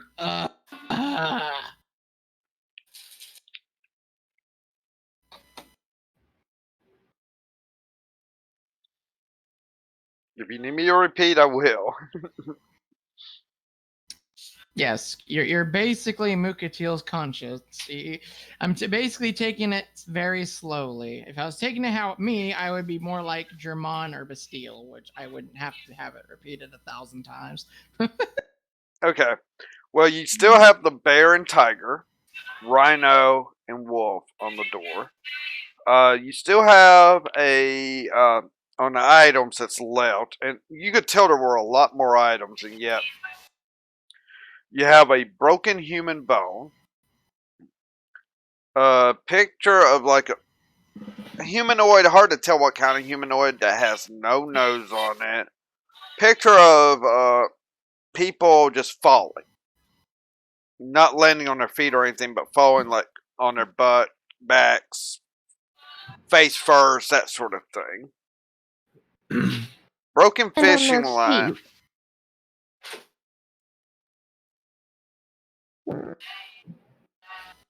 Sorry.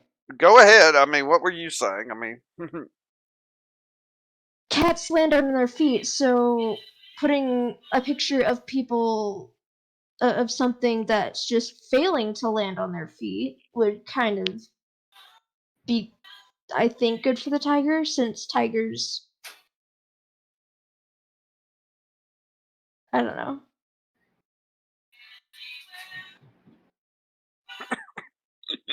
She doesn't know what the heck. no. I'm laughing at Sin, and actually, Luna's bringing up good points. So I need. I'm just laughing at what Sin just said about Mukatil getting pictures of Undertaker's victims. What does he mean by that? Undertaker's a wrestler. Well, I know, but what does he mean by that? Like his victims? Probably about what I'm talking about of the items.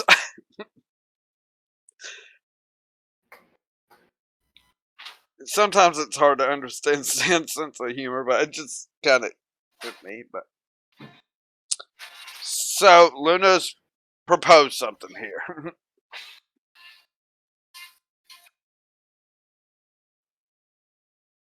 She's just like, screw it. She takes the picture with the people falling flat on their faces and stuff and puts it with the tiger. No gas. Mokatil, you do hear another click. Bingo! Good job.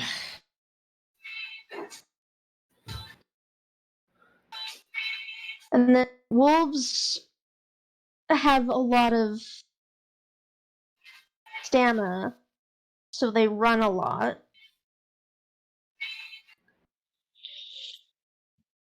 But losing their ability to run, like with a broken leg. She takes a look at the broken at the arm. And it's just like, do I?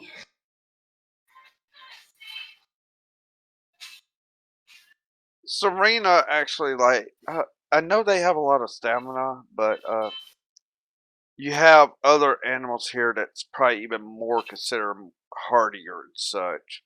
A wolf's also known for keen smell. Think about it.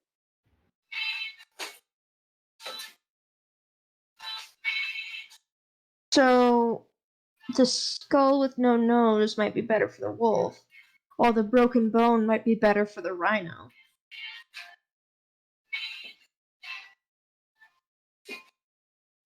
Possibly, yeah.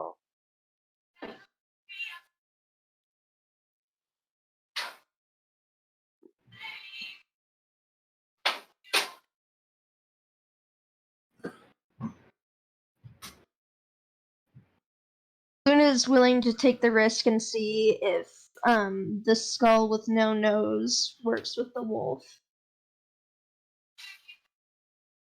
No gas. Of course, Mukatil hears that nice little click. That's very subtle. That only someone with with a proficiency in perception passively can hear. It's so relieving. Here I was thinking something stupid with rhinos and no noses and stuff. Ignore me. I'm still thinking physical.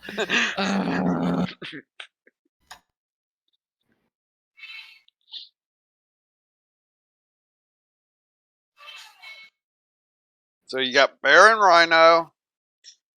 4 items left only out of who knows how many could have been here. Broken bone, broken fishing line, mouse, and the horn. Bears are good at fishing. Yeah, try the line. Yeah, that sounds good. Luna will take the fishing line to the bear, and thinking that the broken bone idea is still good for the rhino, she takes that to the rhino. So you're taking the broken fishing line, putting Wait, in. no, she takes the mouse to the rhino. Wait, no. She's just gonna do the line first. Nothing else. Just do the line first. Okay. Give me just a second. Alright, so you're taking the broken fishing line, putting it in the bear's hole. Mm-hmm. No gas shows up. Another nice click to Mukatil's ears. Good. Luna Puzzle Chaser, that's what your name is.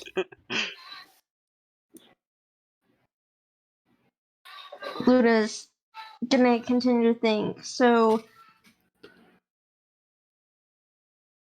the rhino could be considered big and strong, so like a strength thing. But mice, they're small and weak.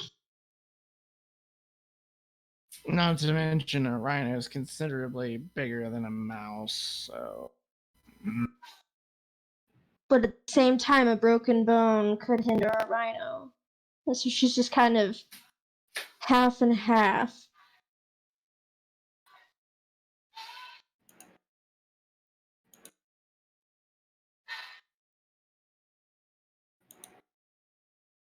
After a couple seconds, she's just gonna shrug and say, "Okay, I'm gonna take the mouse because big and strong versus small and weak."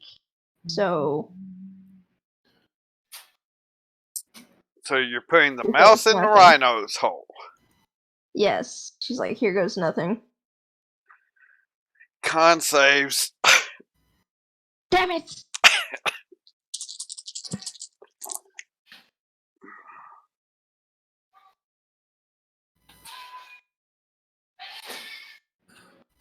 $27.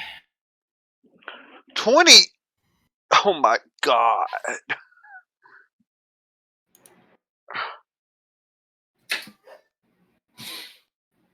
In that 20, he shouldn't Mukatil take any suddenly damage. likes the taste of that freaking gas. Mm-hmm. For a net 20, I'll agree. No damage for a net 20. You just see Mukatil just like holding his mouth and has literally covered his nose to keep from any gas getting into his body here. I still had bull crap on that part, but yeah, I was ready. Stupid trickster god. But the other two, due to it was 29 points in half, being it's going to be 28, it's 14 points of damage to the other two of you. How damage wise? Because I haven't been able to keep track of her health currently. She's taken 14. 14 with another 7 and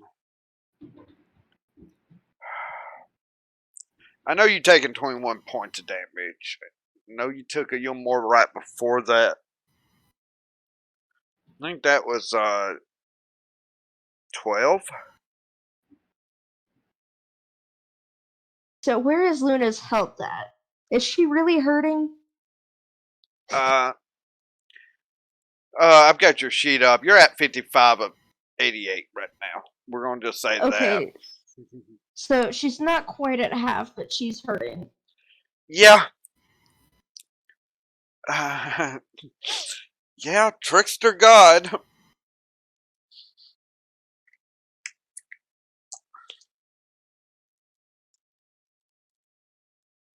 She's just gonna start mumbling and just be like, "I'm just gonna sit down now."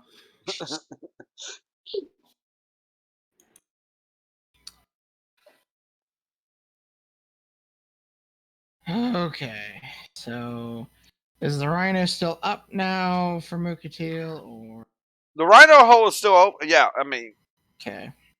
So he just looks at him like, "I'm gonna beat you." Now he's gonna look at the items. So he's carefully looking at the items, which are, go ahead. you are left with a broken bone and a horn.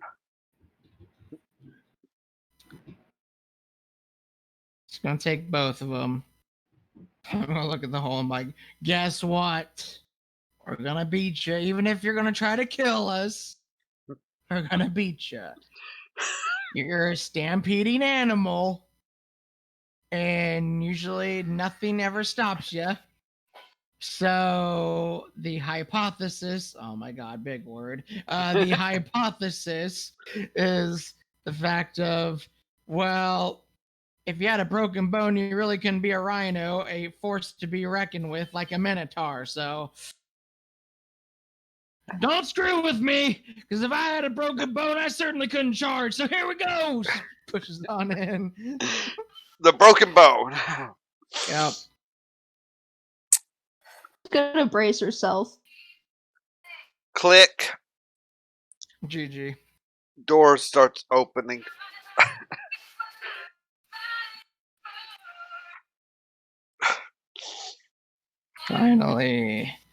Finally, we're done with this place, and I can be a rhino and get the hell out of here.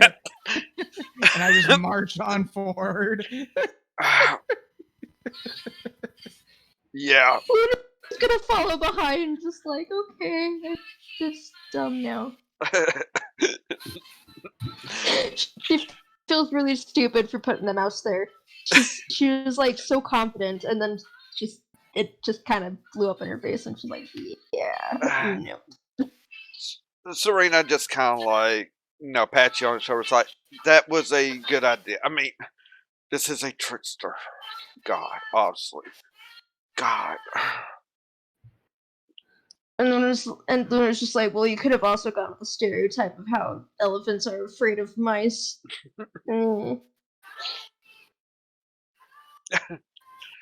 That's Yeah. more elephant, but yeah. Yeah, well, at least, we got through it. So, when we come back from break, we'll see what goes on and such. So, we're taking a little bit of a break, and when we come back, I think everyone's going to actually see each other again. So, be back here in a few moments, everyone.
Alright, everyone, we're coming back live to World of Kaataria. So, as you know, we are raising money for Pride this month for the Trevor Project. So, definitely check out the Trevor Project. We've already raised over $324. Sorry, I'll be 1 second. I just need to feed the dogs. Alright. So, definitely check them out. Great organization, definitely helps a lot of people. So please, if you can, donate. Every dollar counts, as it does with damage in D&D. You'd be surprised how much that 1 point damage can make or break a boss fight, even. So, as we were leaving off, Mukatel, Kaizen, and Luna, along with her brother Kilgara and Serena, finally gets through a trickster's god's trial system. As such, they were able to move on, and as such, Valgrosh, Nemir, and Freya kind of comes out into this like antechamber or tap room. And as they look around, they see other doorways that would come into this room.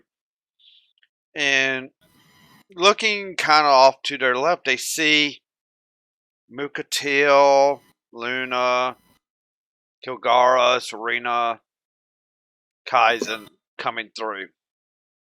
Finally. Everyone is back together.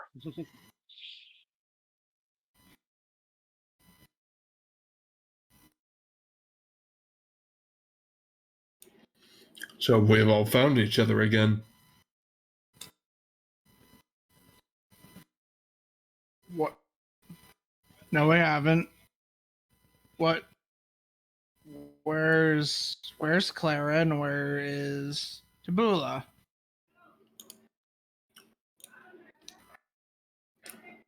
Tabula disappeared without a trace. Well, not completely without a trace. It was as if their body was taken somewhere else.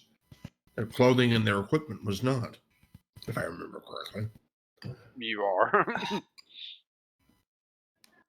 Okay, insanity check. What do you want me to roll? Wisdom save. Yeah. I'll roll that at a disadvantage for that. Let's see.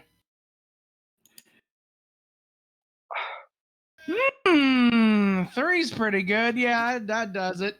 Okay, cool.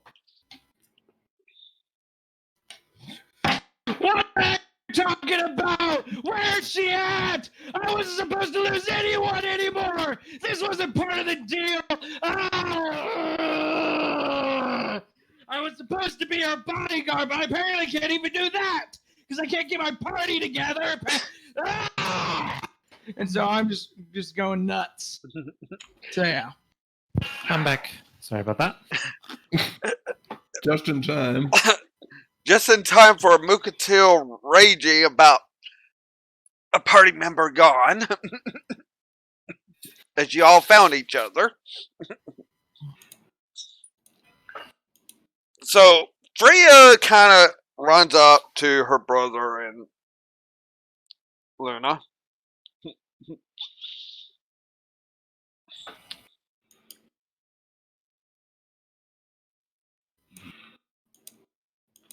Hopefully you didn't have as much problem with your trials as we did. Ours were not particularly difficult, but okay, out of character question. Did Tabula advance before it even freaking started? Just like, Basically the first trial, I mean, whoever wishes to explain it between Valgaraj, Nevmir, or Freya, is that basically there was like a celestial kind of hammer had came down, going for Clara, as she is a celestial demon, but still demon enough that the defenses were kicked off. And she did a ethereal plane jump to not get hit by it, but Tabula was right there and caught it.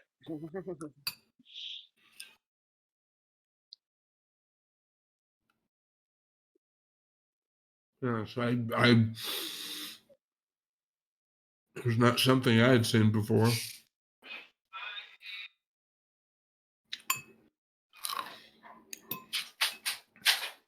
right at the very beginning. It was bizarre. Yeah, and Clara just said they would catch up with us later, if I'm correct. Priya would chair.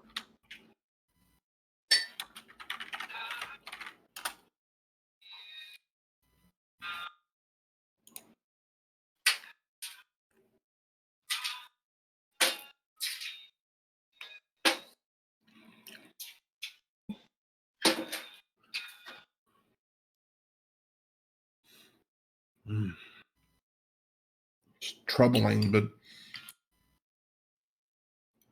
I don't know about it. It's just troubling.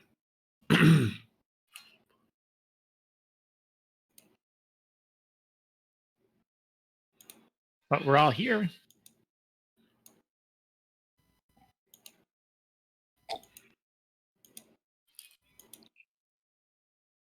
Serena just like, well, yeah, though we shouldn't split up. Dang. True. Mention the word split up. You see glowing red eyes. Glowing, horrid red eyes. Don't fuck with them anymore.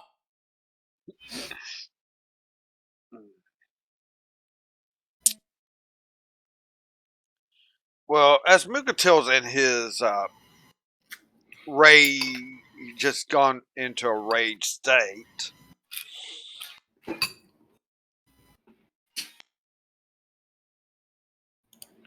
Kilgara would pray to Luna and Freya. I'm gonna stay close to him just in case we might need a. Well, you know.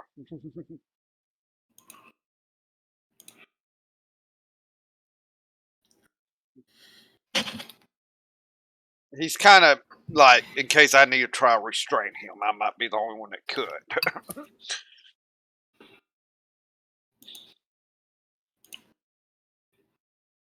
Possibly. As Kilgar would probably come a little closer to Mukatil, still giving him some space at the moment.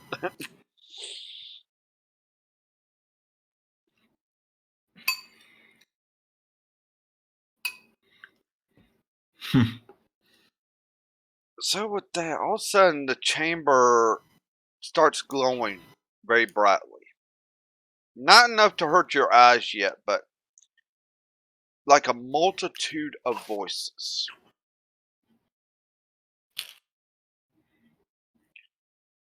That's asking a single question. Why do you seek our power?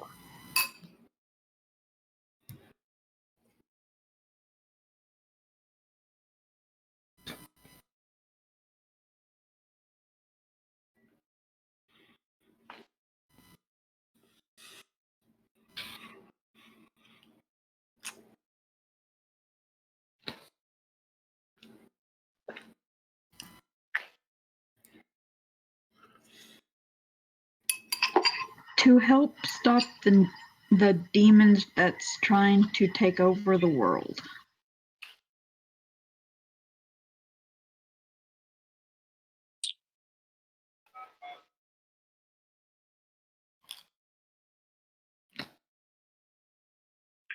With that, the light kind of fading. You see like a on a pedestal this glowing energy ball. Doesn't really have mass, it's just like a glowing energy.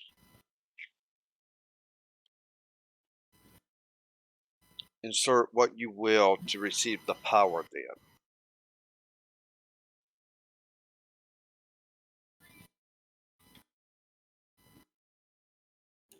Was this that hammer we were carrying around? Is that what we were carrying? Now, you were actually here to stop, but all of a sudden Kaizen said that, so... Well, she is Pandora. Well, I mean, thing is, if you take the power, how can a certain Dragonborn get it?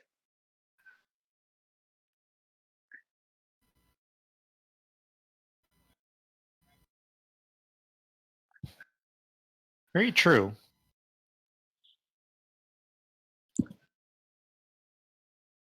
So, as stated, whatever weapon or whatever you wish to get this divine power put into, it's up to you all now.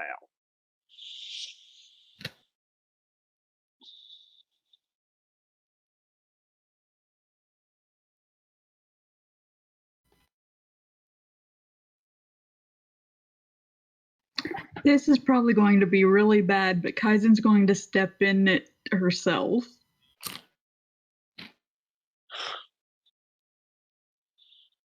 So you're going to try to step up onto this pedestal where this energy ball is.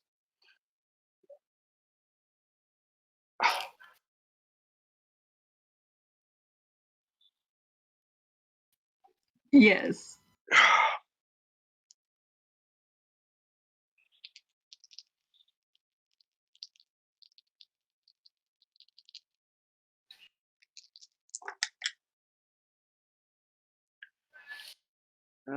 Okay.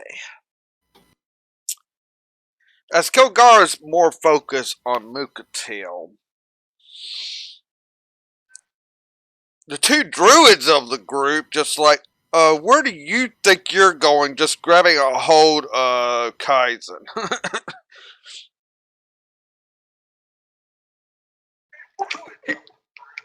I would point to the pedestal and say, there.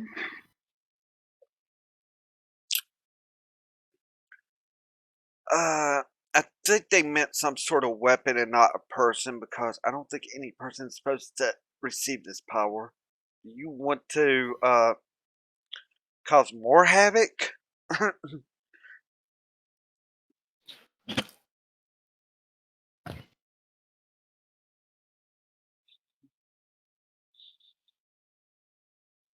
Nebra is going to go up to Mukatil and Okay. tap his great axe. Let's see. You got a lot of Minotaur breathing on you as he stares at you, blind with rage at the moment. Nebra is just looking back. Mm-hmm.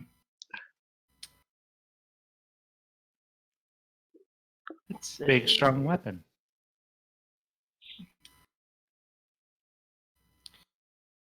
And who's to say that I really want these gods' power when one of them killed one of my best friends?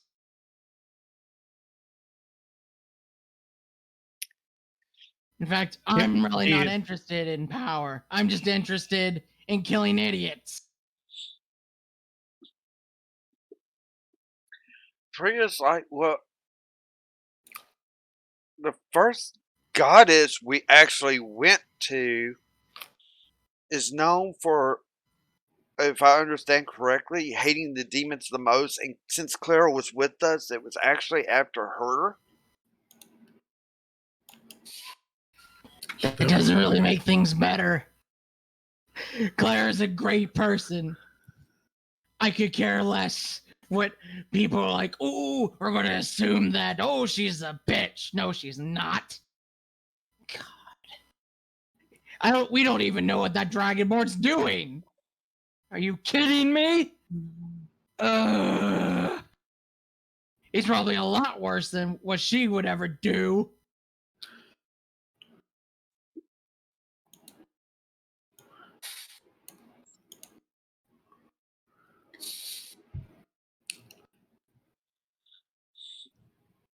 Serena's You like, know, Serena would speak up. You're right, Mukatil, we don't know. But obviously Nevemir's thinking, go ahead and do your act. So, if anything, at least it doesn't fall into the Dragonborn's hands. Think of it that way. All right. Milkatail becomes anti-Germinator. I guess with him playing with the word save, let's see if it actually gets through to me, right? Let's see. So this, and I'll do this. And we'll do ADV because Nevmir. Why didn't... That's right, because I can't see my keys. That's why. Let's see. And somebody got a smartphone today instead of a new keyboard. Let's see. Oops. That's Excuse looking me. like I'm still doubting you.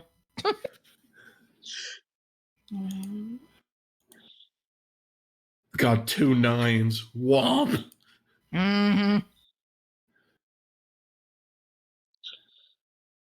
Oh, and let's just say I'm the next one to die. Well, maybe he just gets some replacement Kilgara, takes the axe, and then kills all of you. I don't really want to have that on my conscience. In fact, it's taking all that I have not to just carve this place to the ground. Okay.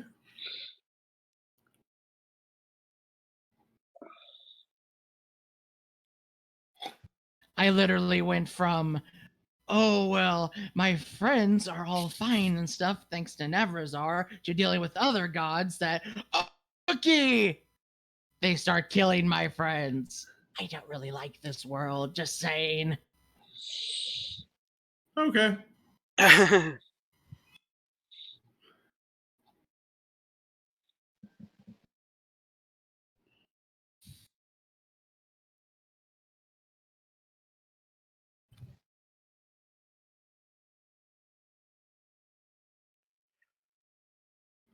All right. Serena is going to ask a question. Was there a body? I mean, I do know how to do a restoration spell. No, she disappeared. Left equipment and clothing behind. There was nothing else. I do not believe she was turned to dust. There was simply nothing there. That means maybe she's not dead then.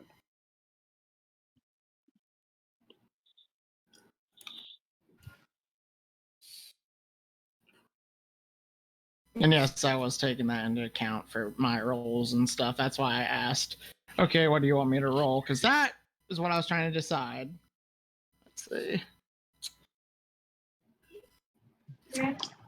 Kaizen would actually pipe up and say, what if she's actually still here with us? We just can't see her.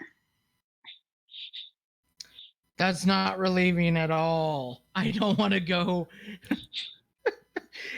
deal with the whole, astral plane crap again. Is that what you're suggesting, or is it some other realm? Is it called the we hate you realm? Is it called anti-hell, purgatory? I don't really want Tabula there. She doesn't deserve that. Well, Serena was on a roll, but then that happened. Out of character.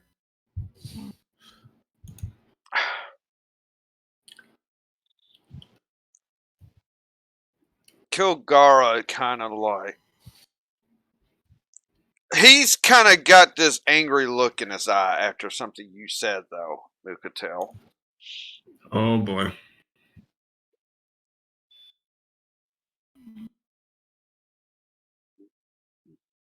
And he kind of steps up. And what the hell is this about me killing everyone? Just looking you straight in the eyes, and you can already see the fury building. Oh God. Wait, why did you hear? I didn't say he was killing everybody.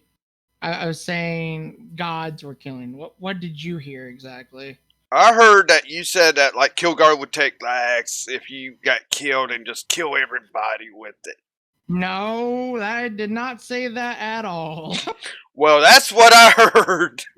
Oh, goody. I need a new mic then. Okay, so we're retconning that because I definitely did not say that. Why would I even bother saying with that when I have a interest in him? And we'll leave it at that. So yes, I've already blasted a billion cuss words, so let's just not go further. Let's see. So yes, no, I said a replacement of him for German. That means German uses somebody like Kilgara, takes my axe when I die, and start killing everybody. Does that make sense? Okay. That's what was He said. would still probably take a. Okay, that's fine. And I would still think Kilgar would come up and say the same thing just because he's just hearing like Kilgar. It's like, why would I mean? You understand his point of view. He's kind of going into a partial rage right now, so maybe not thinking fully. Freya is kind of coming up like Kilgara. He didn't mean it like that. You need to listen to every word.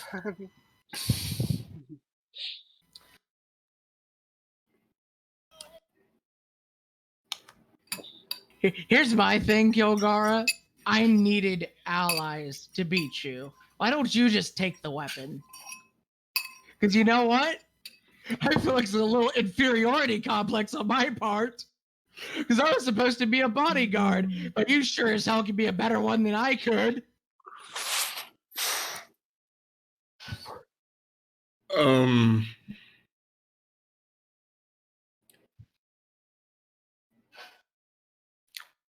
I'm saying I didn't 1v1 him ever. Because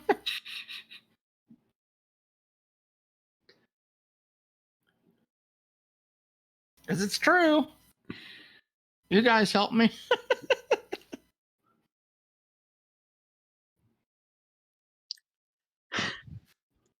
Kilgara takes his great sword, throws it on the floor. You want to one versus one, then let's see who's better here. He's angry. There's no getting through his head right now. He's just gone rage. I'm going to be. Valgrush is glad she isn't wearing a helmet because this is the noise you're going to hear.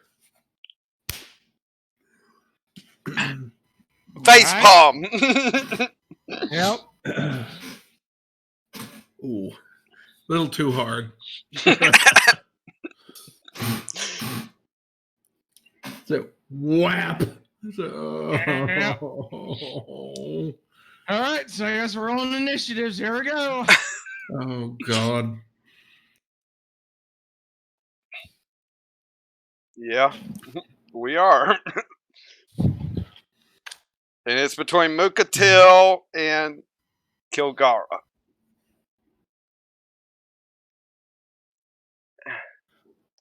Sucks he hasn't leveled up. Oh.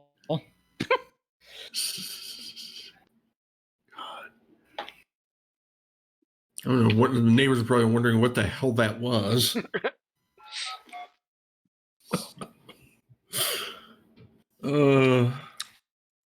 That'd be quite the feat. So, what did you roll for initiative?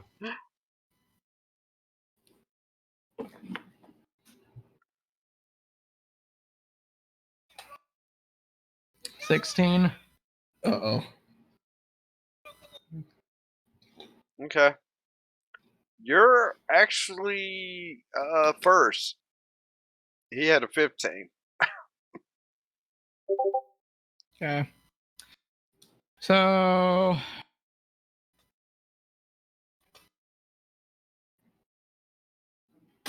obviously I'm not gonna hurt him with an axe or anything.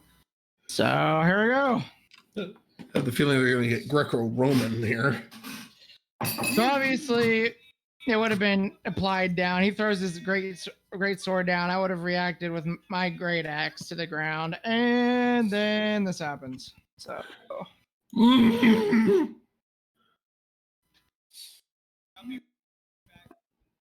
All right, there you go. Blunk. Jesus. Okay. And then tax per action 2. Then I have action surge. So, okay.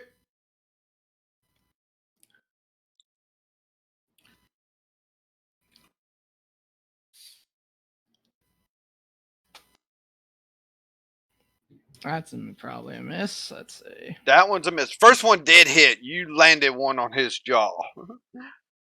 Thunk. Action surge for 2 more hits. Mm-hmm. Oh, we know that one's another hit, so already 10 points of bludgeoning damage. And that one. Yeah, with another 5. 15 points already to Kilgara. In turn. All right.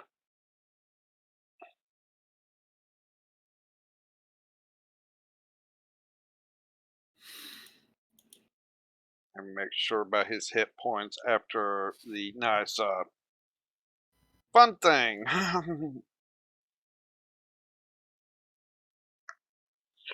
So, Mukateo just like lands one, misses with a roundhouse, but then comes back with a couple more hits into the head with Kilgara. He just like takes it. It's like, ugh.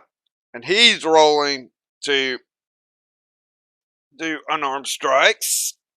He doesn't get. So, let me see. Is he going to just go reckless here? It wouldn't surprise me.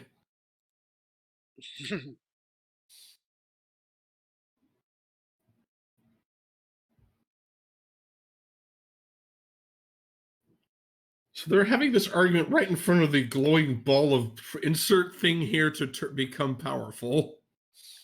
You know what? No, I know what I'm doing here. I know what I'm going to do.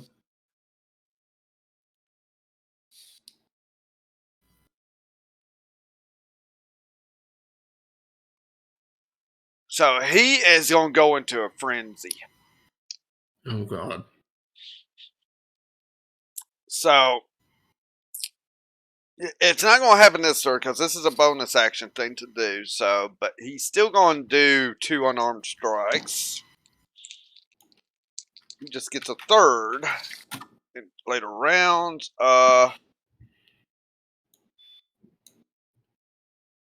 That's going to be 2 hits if I'm correct about Mukatil's AC. Yep, they're both hits. Lowest is a 19. Okay.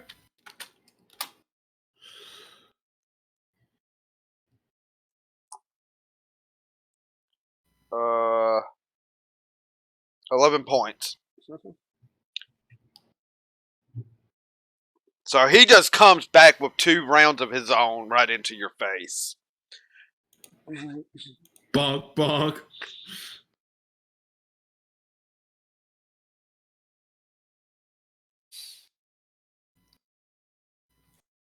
And now my turn. Let's see.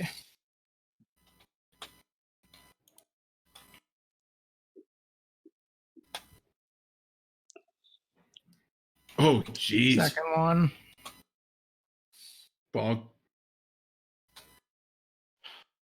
Both hit. Yep. Further bonk.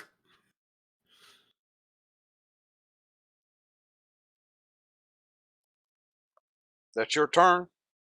Yep. All right. So again, Mukatil just comes with 2 swings of his own hitting. I mean, it's like they're just going to take the hits.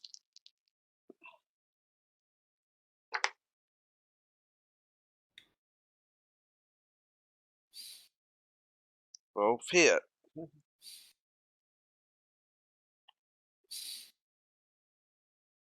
For another 10 points of damage.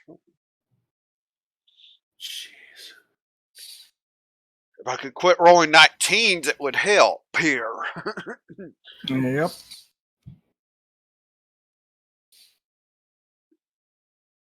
Only thing that Milkatail's got going for him is the fact that he didn't take damage on one of the gas rounds that he did.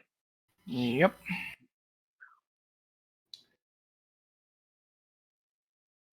So it's back to you, Milkatail. And the rest of us are just watching. Oh, wait a minute. like, I got oh, one more roll. God dang it. Herb? So for this turn, I missed that how one, much do so take? I missed that one anyway. So yeah, go ahead.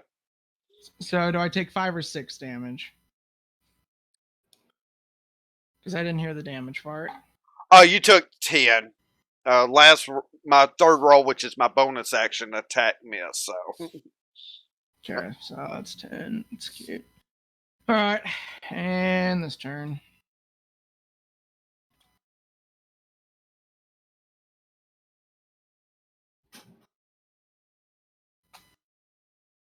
That's a crit. That's a natural 20.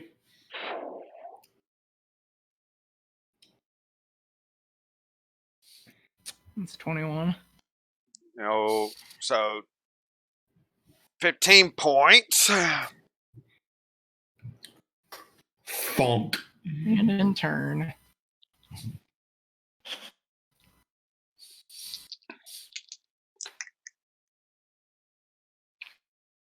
Miss, hit.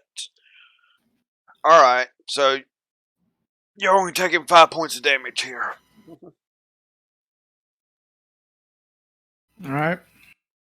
It's my turn. Yeah, so when you hit that critical hit on him, he must have been just jarred enough that his first 2 punches coming at you just missed, but his third one connects.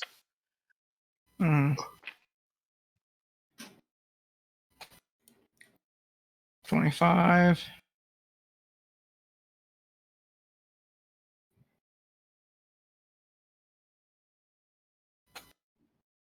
$17. Yep. Yeah, he's looking really. Beaten up. Mm-hmm. So, Excuse me. miss. All right, 1 hit. So another 5 points to you. All right. And my turn. Mm-hmm. It just seems like he's off kilter from that critical hit. It seems maybe Maybe. that That one one missed. misses.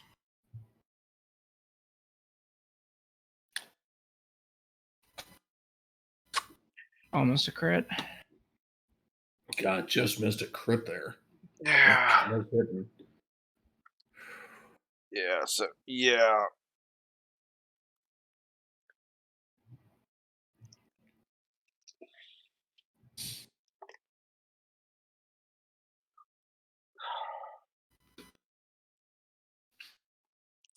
Well, all 3 miss and 1's a critical failure. Well, yeah, I rolled a crit 1.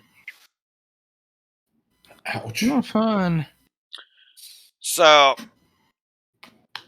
he tries to hit you with the 3 roundhouses. You haven't really been critically hit. You're kind of dodgy out of the way. And the last one, he just like overextends and just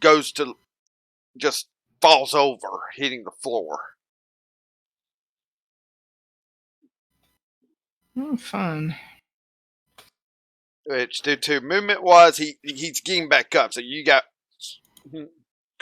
have advantage on your hits here. All right. Thank you for that.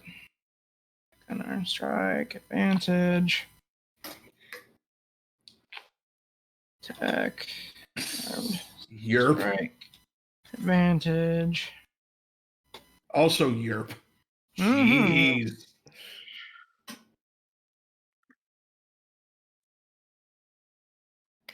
Yeah, he just you hit him 2 more times like that. He's kind of reeling, but he's still got some fight as he's coming up for some of his own roundhouses.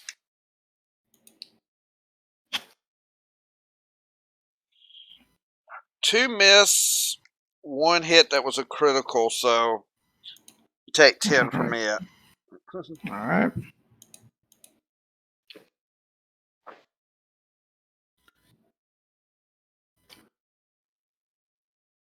Yeah, my turn. So I'm just looking at him, really wanting to beat him now because he had a nice punch. Let's see. And that one misses. And actually, that's a critical fail. Amazing. Let's see.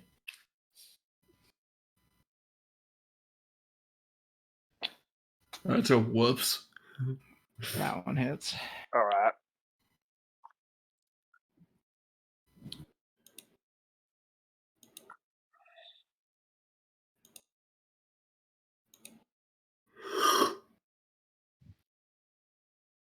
So yeah, as you go, you teeter, you're losing your balance, but you get a good shot into his body, which kind of gets you. You're unstable at the moment, as well. Mm-hmm.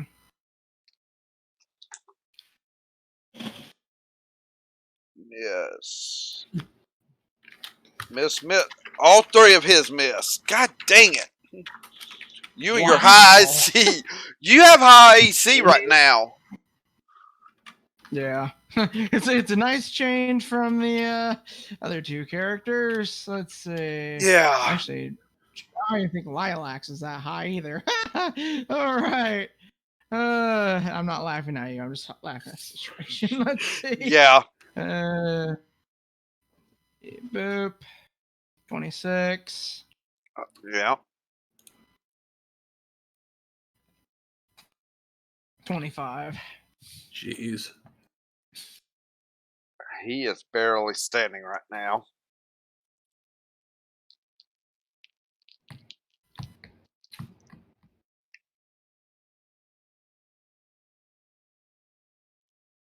Well, I got 2 hits in, so another 10 to you.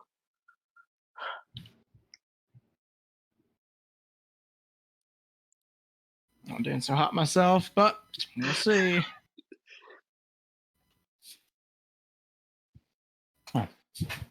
17, barely. Don't borrow in the other. You just knocked him out. Bonk. Flop. Smack.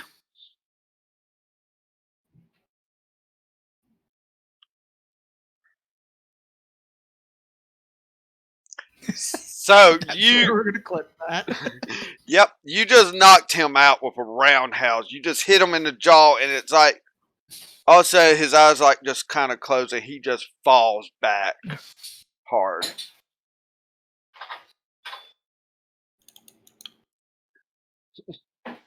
Well,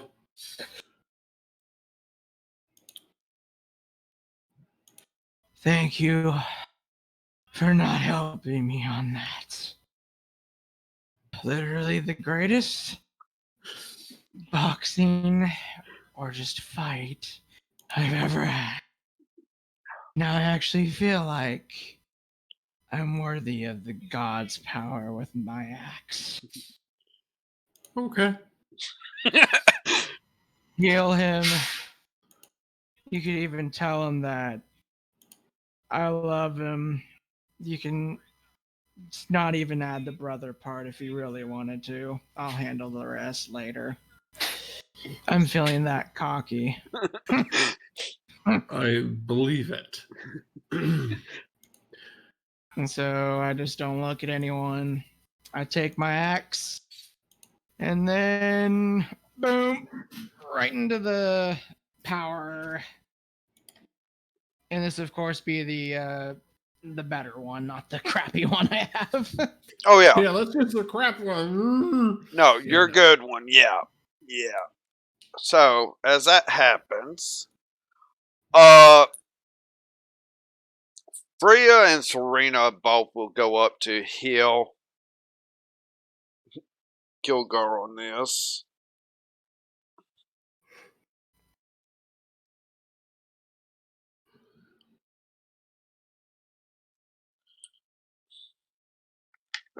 Okay. So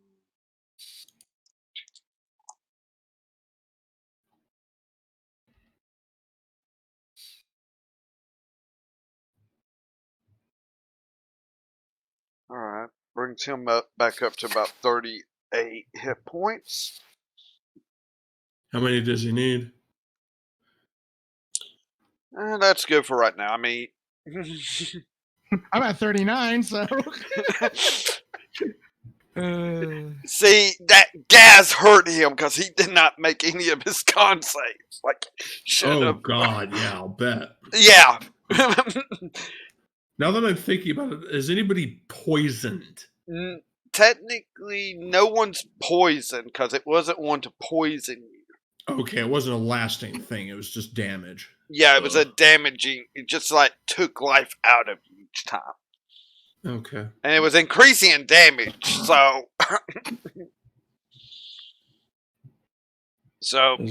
I was sitting here looking at lay on hands and going, well, I can actually use that ability to cure disease, neutralize poison all by themselves. Yeah. So with this, as they are healing, what's Luna's reaction to this? I mean,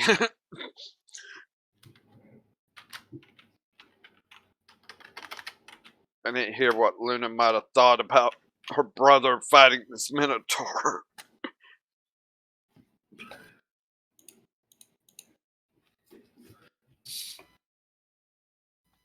I hope Luna's still with us. I hope so, but okay. So, you stuck that axe into the energy. Yeah. And type Kilgar's name so don't mess it up when you get the chance. Let's see. Sorry to derail your train of thought. Yeah, because I'm going to describe what's happening, and your axe is actually going to have to be updated. All right.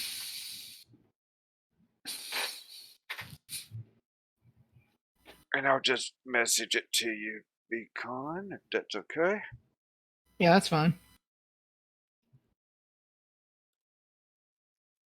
So, as that axe is in there,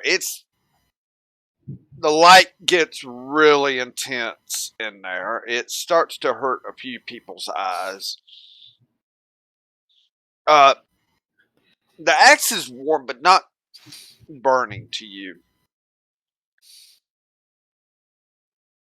When it's finally done, it's even changed shape some.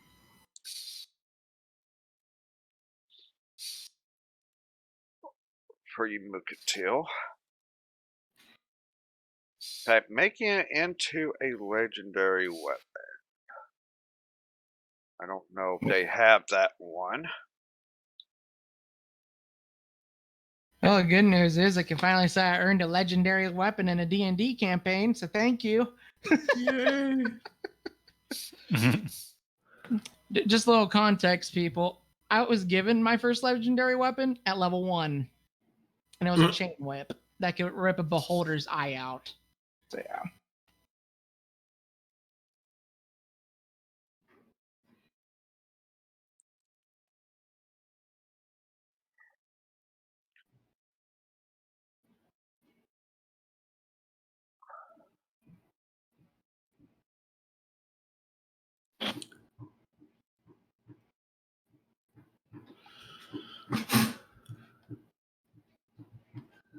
Or I'll just have to modify your existing axe. Probably what I have to do.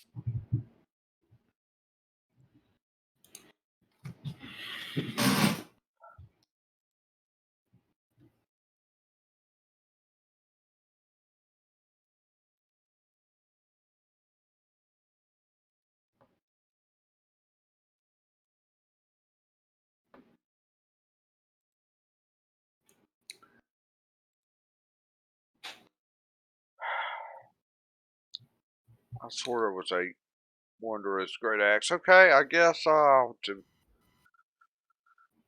do stuff. All right.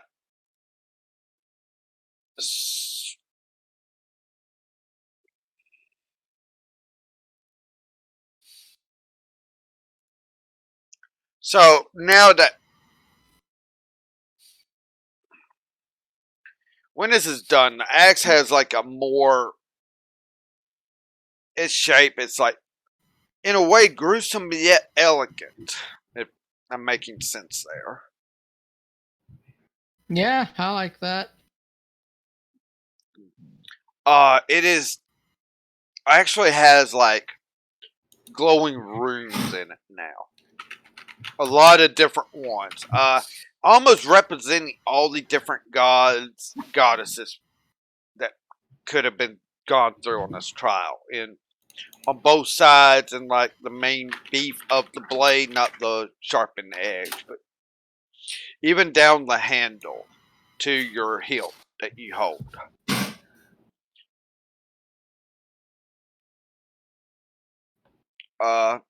So just so you know,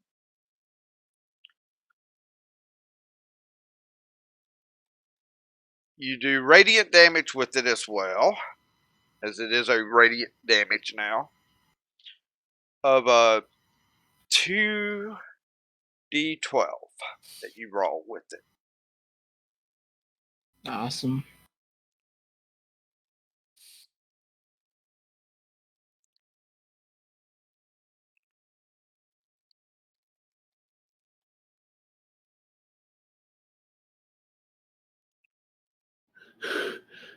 Hopefully that will show. It's under notes, should show. And you get an extra one.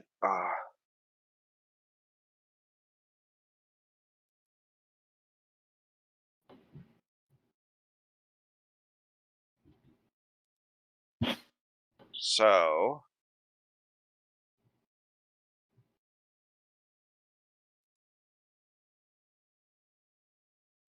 yeah. Talk about being able to hit with something right now with that thing. Refresh your page and see if you see what I'm. Yeah, I'm just holding down a button real quick. All right, I'm gonna refresh the page. Let's see.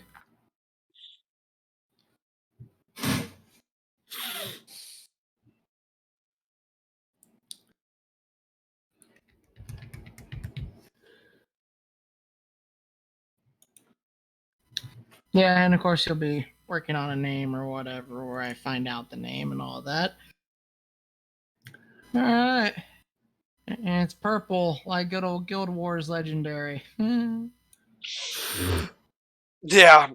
Even though it should be the orange color, but I'm gonna have to. We're just kind of modifying that one. Yeah, you're fine. So Yeah. So here it is. You're looking at it, and it's like almost a beauty of an image now that you're holding here.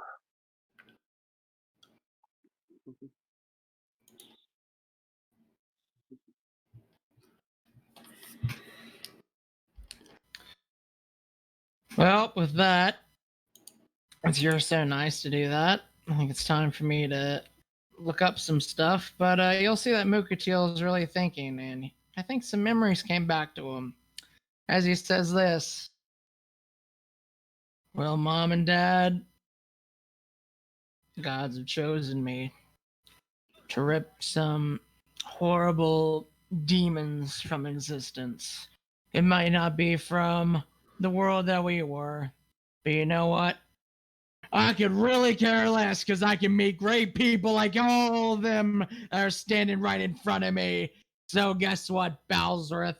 You're gonna die. You understand me? You're gonna have your head cut off with this axe, with or without the god's help. That was what I was gonna do to begin with. You understand me? This axe is all shiny and gruesome.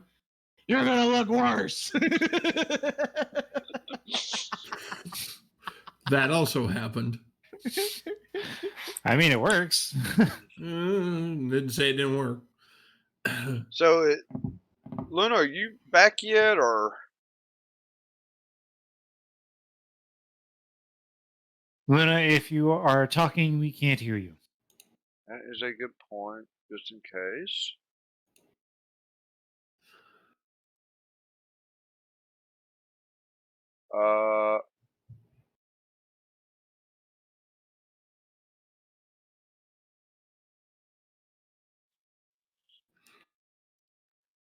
I take it she isn't truly AFK. Yes, I was wondering what her reaction would be after this boxing match between her brother and Mukatil, but so yeah, when you're saying that and all, you kind of see Kilgar is holding his jaw a bit.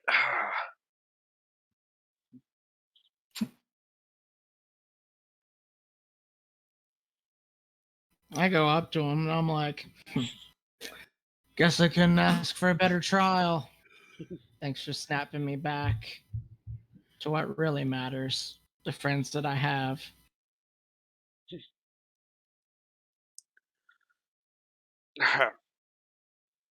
Yeah, well, I think we know who's the better one is right now.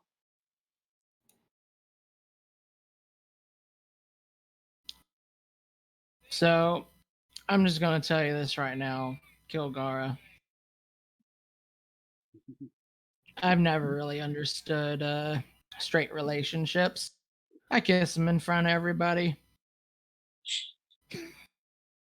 Okay. Yep. Yep. That happened. Yep.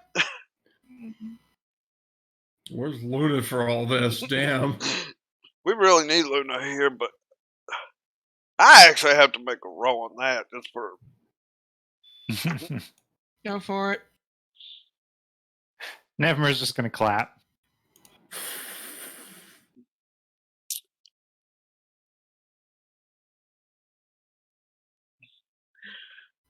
Guess what? It is Pride Month. Yeah. Well, it is. Yeah. Okay. This is very true. Yeah, it is. So definitely check out Explanation Point Pride to see what you can do to help the Trevor Project. And back to this. Yeah. So I guess as Kilgara has gotten to his feet, you just kiss him. Mm-hmm. On the smoocher. And the only other, yeah, you just see this look of like, oh, Well, okay. Thing is, he's not backing out of it or anything like that. It's just like you caught him off guard, big time. off guard, but yet it doesn't. It's not feeling strange to him for some reason. Let's just say that. All right. You know, it's almost like it's natural for this.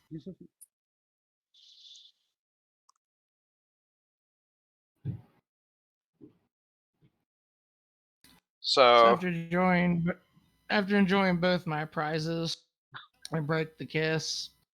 I look at him and I'm like, you don't have to do anything about my share of affection. Take it as slow as you want because I'm on a high right now.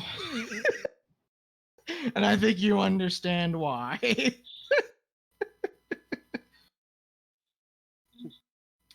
And of course, the high meaning, well, That happened. I think I've won some things today. Yeah, it's a safe bet.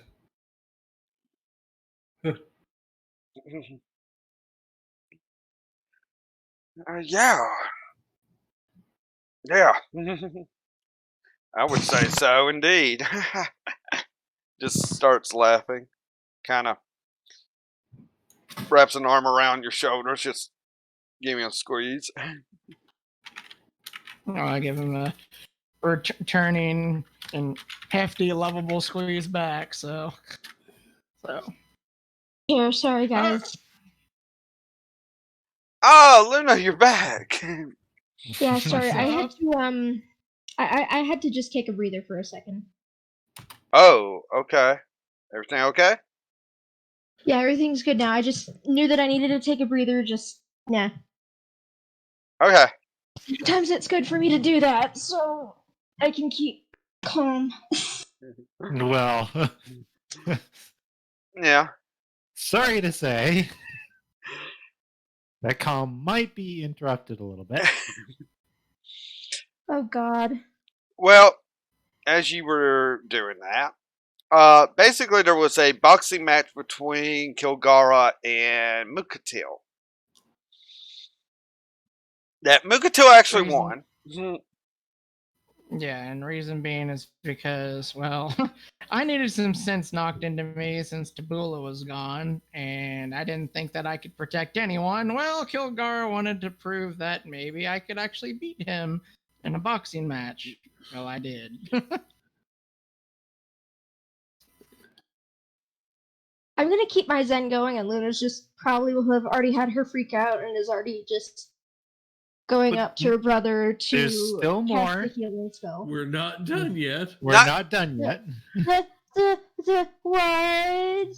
It's Pride Month. So, after Mukatil takes his axe, get the power infused into it, he comes back up and just lands a kiss on Kilgara.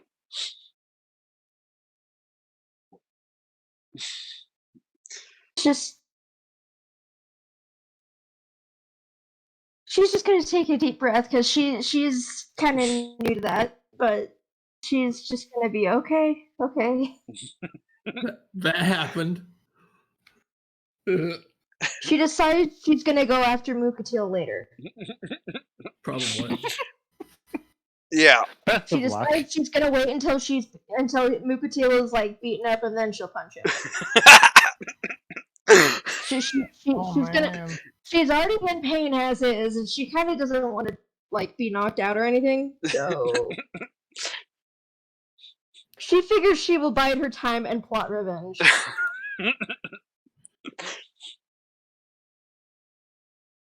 Because I she think doesn't even there's know a how to feel about scheme it. in Like she's okay with it, but at the same time, it's just kind of like, well, she just barely got her brother back, and somebody's already hitting on her brother, and she's like, I just barely got him back. Can you not?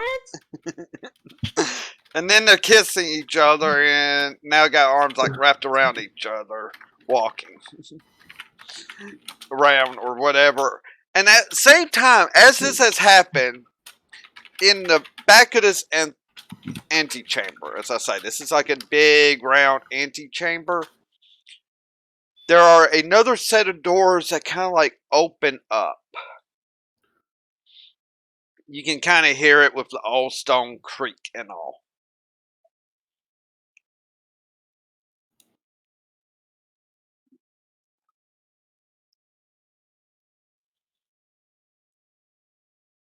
Just gonna stay quiet. She's just okay. This is happening.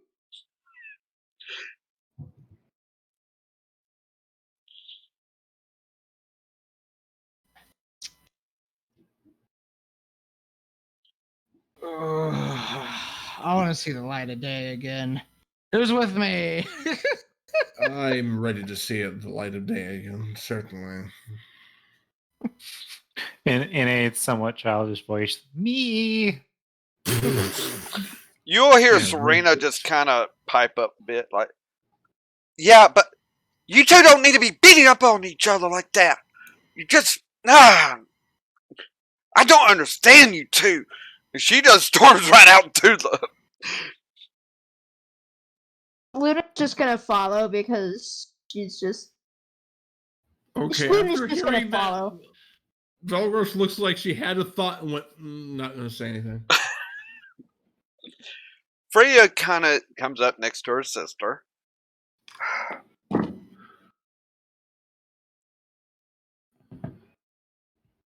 They beat up on each other and then kissed. Luna's just gonna shake her head and she mutters, next time Mukateel is like hurt, I'm gonna go punch him myself. But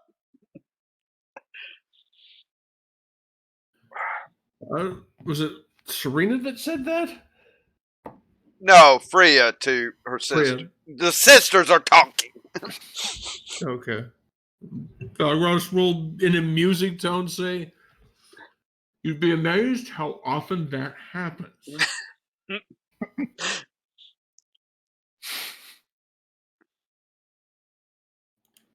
Aaron's just like, no, not amused.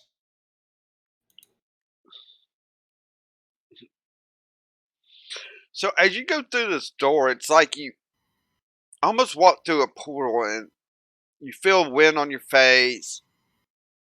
You see trees all around type of thing.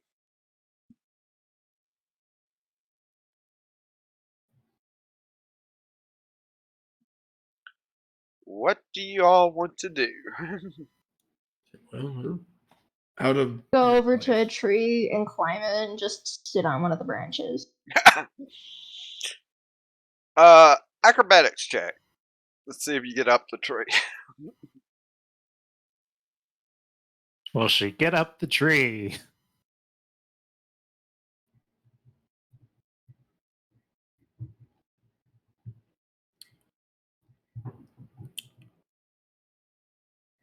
Yeah. Quite easily, she'll climb right up on a tree, get up on the limb.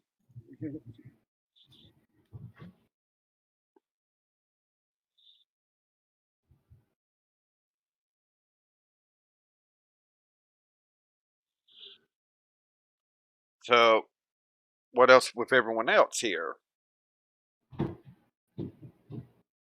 find somewhere near a different tree to sit. Remove helmet and go, okay. That was a dungeon I can full of see again. strangeness. So you have eyes again. No. It's just like, oof. Sorry.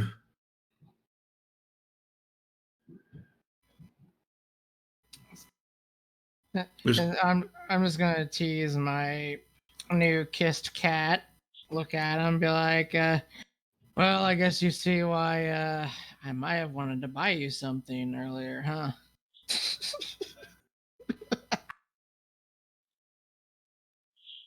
Hear this. Luna can hear this. This isn't quite no. I mean, you're all still kind of grouped. Mukatel's many things. Quiet is not on that list. Luna just growls at Mukateel warningly. What? He's not your boyfriend? Then she's gonna fix Nemir a look. Never's gonna wave. Great. Her eyes just narrow and she just huffs. Like, I'll fucking deal with you later. He's gonna stick his tongue out.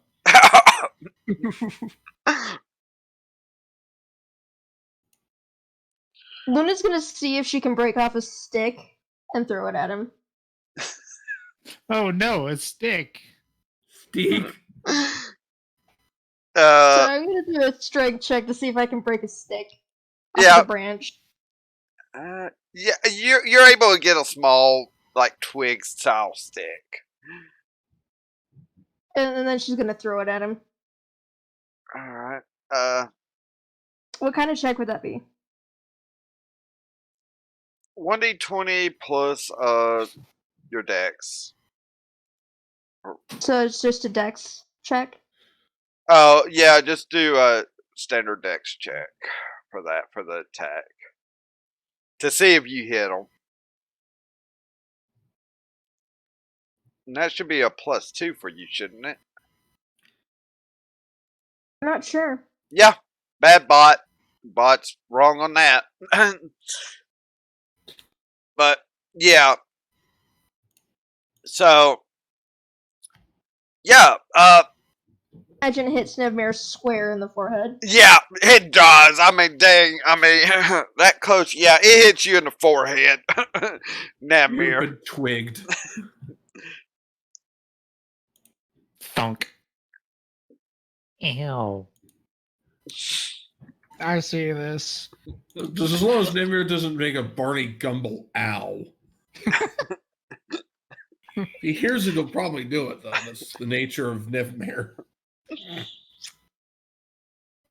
I see this and I think, and I'm like, well, Kilgara, depending on how far you take this, you can get to be the second bodyguard of that little bird right there. She's also your sister. I think you could have some fun. Just think back to when you were younger, maybe. I'm just like, do you really want to do this right now? She literally grabs her bow. Do you really want to do this right now? You think we're scared of bow and arrows? But anyways, let's keep going. She uses Kilgara looks up at his sister. You're up in the tree. Would you like the tree to fall down? As he puts a hand on his great sword.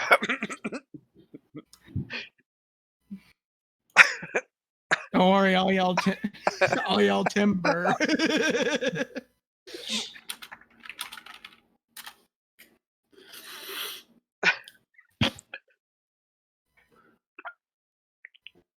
Yeah, he's got like a smile on his face. It's like, oh, we just got finished with stuff. I mean, he's trying to be in a good mood, but I think more than anything else, what we could use is rest after that. like snorts and is just like, whatever. I'm not She's just- saying you're right. she's- but She's tired and just angsty. Cranky. She's in angsty mood. Okay. angsty. Well then. Serena's like, well, yeah, we should definitely rest after all that. God. Oh, that gas alone that we had to go through a few times was bad enough. Yes, that would explain why you looked fairly beat up. Most of the tests that we ran into were tests of we had one test that was morality. Actually, a couple of those. One that was an honest contest. Scales. Scales, yes. Yeah, Serena Into just a- looks like, well, dang, it sounds like we would have had a easier time going through there than what we went through. As she just looks over towards someone.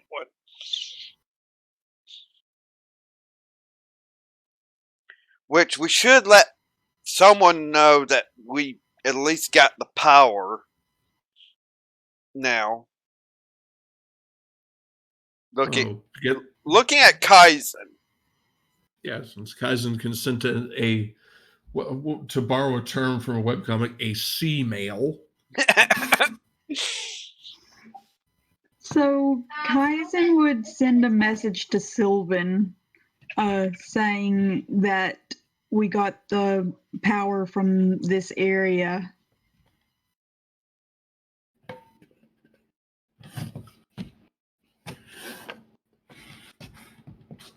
Looking at timetables here as to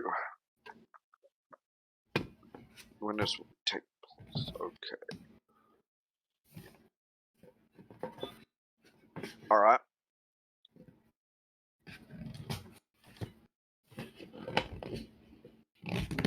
Sylvan would come back. Okay, yeah, we were definitely wrong about where Damon is. We kind of got an idea of what he's doing now. At least that power he cannot get a hold of. But there's too many temples with power.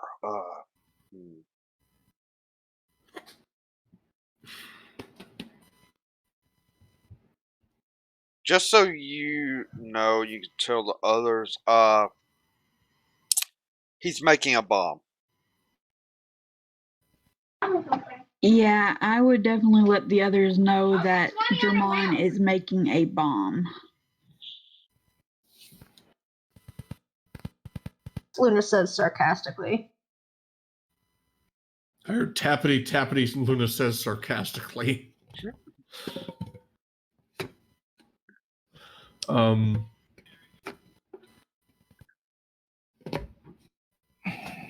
Sorry, in other words, sorry, I did not hear what Luna was saying because your mic. Yeah, I don't know. Yeah. Oh, my apologies. Luna said, "Yay, explosives!" in like the most sarcastic tone possible. Yeah, I'm pretty sure the only thing exploding is going to be his forehead when I'm done with it. But anyways, my If part, you I'm even get a inclined to chance to agree. get to it, Luna mutters. Yes. And then Sylvan would also say, yeah, it happens. He's thinking of just blowing Bowser up along with another Kaataria world. Along with a world? Well, might as well be thorough. I'm going to stand here, put on my helmet, lower my visor, and thoroughly not think about all the connotations what I just heard. And does just that. With face and hands through visor. Well then.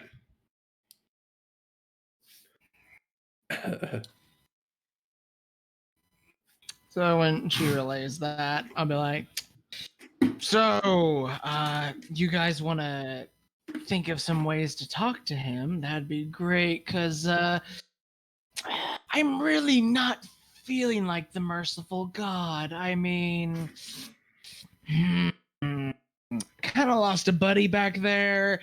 I think we could lose a German or two. Just saying. Just saying. Like, he's scum to me. I don't care what he's doing. He's stupid. Like, I used to think he was at least somewhat smart. No, he's just dang on crazy nut job stupid. Oh, I was already one in there. God.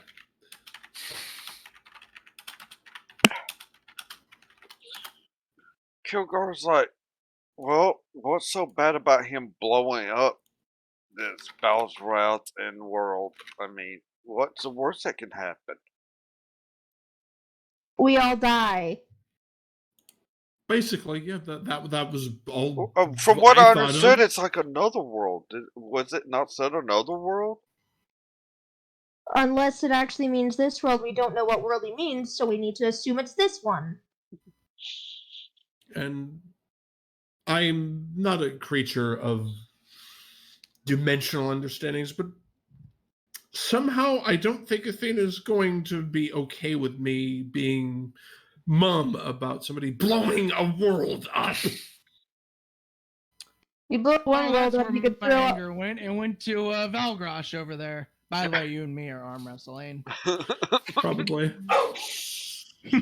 blow up one world, you could throw off a whole bunch of stuff, and whatever it is that's got going on between all the worlds, that connection could be severed, therefore meaning more demons could possibly come through, and who fucking knows what else. Bad stuff intensifies. Kaizen, do you say anything to Sylvan as you're the only one really talking to her?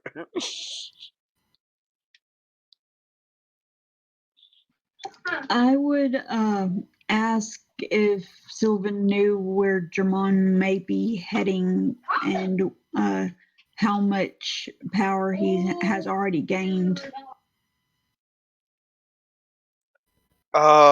Figuring on one temple, it sounds like. One to the far south, more than likely. Actually had a team kind of talk to him. Let's just say the team. this team that talked to him is actually from the world that he's planning to blow up. It's supposedly called the Gate World. We're kind of considered the Prime World. I've already got a headache from all this, trying to read books to make sure what would happen, because we don't know if destroying a world will hurt us, not do anything, or whatever. No, Drummond's on the opinion of it's not going to harm the worlds for him to blow that one up. So, what should we do next to prevent any worlds being destroyed? Well, there's two avenues. Happens this team that is going to go talk to him again is wanting Bastille to go with them because they feel like Bastille might be able to get through to him. I don't know if that will work or not, but until after what's going on up here at the moment is done, which is in a day or two, there's two ways we can look at this.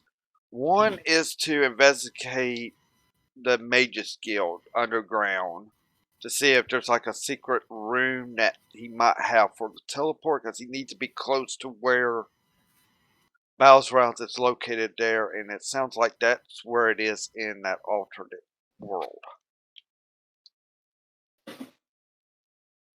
Destroy the teleportation ability, we destroy the problem. Well, for the most part.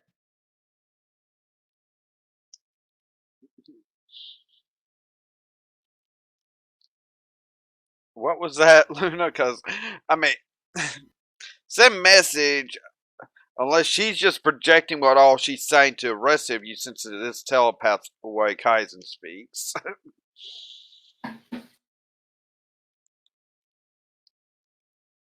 What was it you were saying? Because it got covered up a little bit in talk.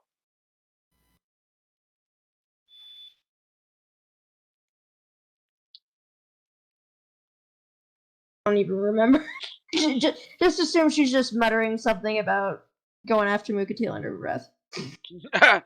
Okay. So I take that's all relayed to the group. Yes, everything is relayed to the group.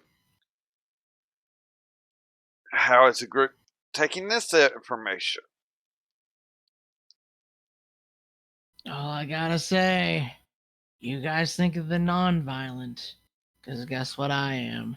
The Pan B that's gonna cut his head off and mount it on my wall while Kilgar and I sit on a nice comfy sofa and look at how stupid he looks on the wall. Because he's just a stupid demon to me at this point. Think of it this way, Kilgara. What if there's another one of you? I certainly wouldn't want that one to blow up. God.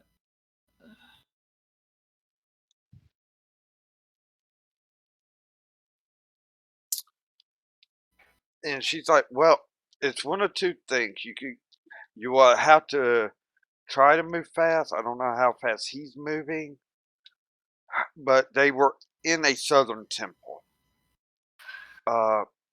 You could try and get ahead of him if you wish, or see about maybe cutting off his ability to travel too. That will be your options at the moment. I'll try to keep you posted as to what we do with certain people and groups with this as well. As this is a little bit of a priority because we don't want them using the bomb. I understand that, and I'll see what the rest of the group wants to do. With that, I'd relay everything to the rest of the group and see what they want to.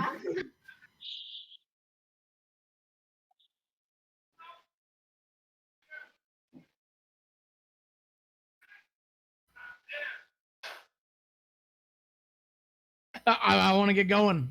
Let's go. Let's go. I'm on an emotional high. I don't know about all of you, but I want to get this done. And Kilgara should just probably rest. yeah, Kilgara looks at you. What? Rest might be in order. I like to be at 100%. We're going up against him. I'm always at 100%, but no, not really. That's just big talk from me. You understand me. But anyways, can you guys plan a route? I don't. I wasn't from here. Like, can we figure out a map? As help me here. Come on. Muted. Athena says, tired minds do not plan well. I don't plan well. I just rush in. We don't plan. I see. Freya actually is like, well, if he's doing these southern ancient temples for power, there's one of two places he would go in the south end for power for temples, or I can take us to Rock and we can go underneath the Mages Guild. Obviously, something about him going to another world, and that's like the key area. Maybe we should do one or the other. I mean, it's which way do you want to all go?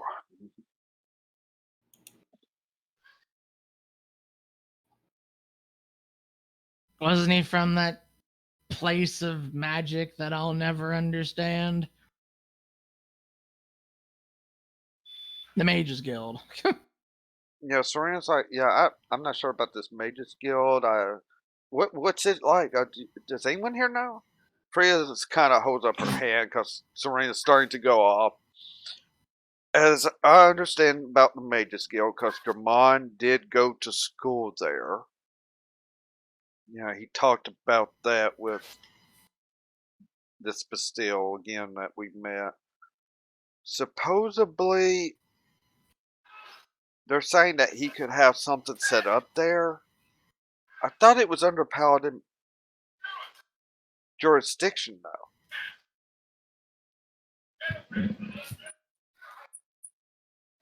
Paladin jurisdiction.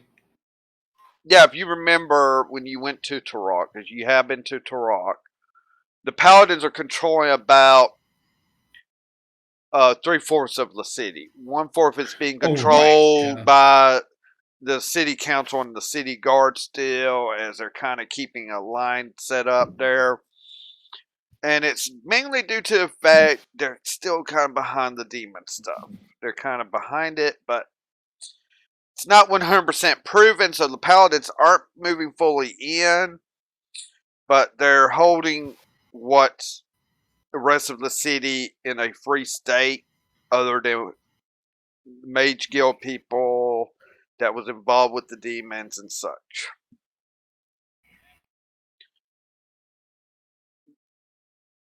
You probably learned a lot about that, understanding what's up. They're trying to keep the law, keep the peace. Talks of, okay, we got to, either someone's got to prove that we can take the rest of the city from the council, because there was some documentation, but not enough to, for a court of law, be a conviction. Yeah.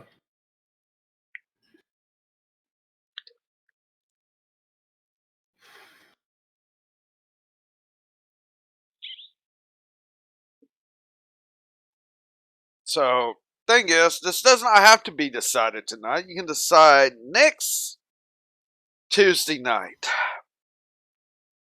As you're taking this long rest, you're leveling up. This is a milestone that should have happened a couple of weeks back.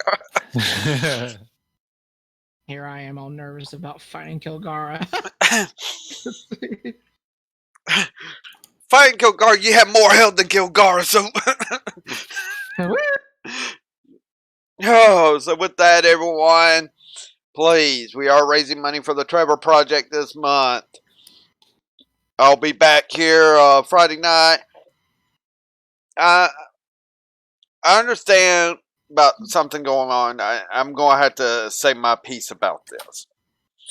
with what's going on with Twitch, with this past weekend and such about sexual harassments and all that jazz from different things. And I know some talk has been talked about a blackout.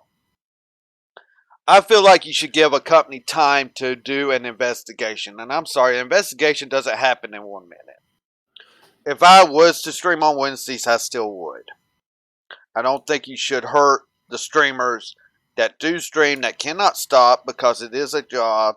And if they stop for like a day like that, that's lost bits, lost ad revenue and all. So anyone that's thinking about doing that blackout and all, think about who it's hurting more. That's my piece on that. So we will be back here Friday night with Kaataria After Dark. That may not be a very long session due to what's happening Monday night with the wedding of Helena Pack Rose and Savanka Fire Dancer. So definitely join us as we're going to be kind of closing out the month of June for Pride with a nice marriage. Yay! Yeah. So as that goes, we will see y'all Friday night and keep on gaming and love yourselves and be yourself. Do not be scared to be yourself. If Sam's going to start up, hopefully he'll let me know here in just a second and I can go raid him. If not, I may go raid someone else. So with that, keep on gaming, everyone. We'll talk to you later. Take care now.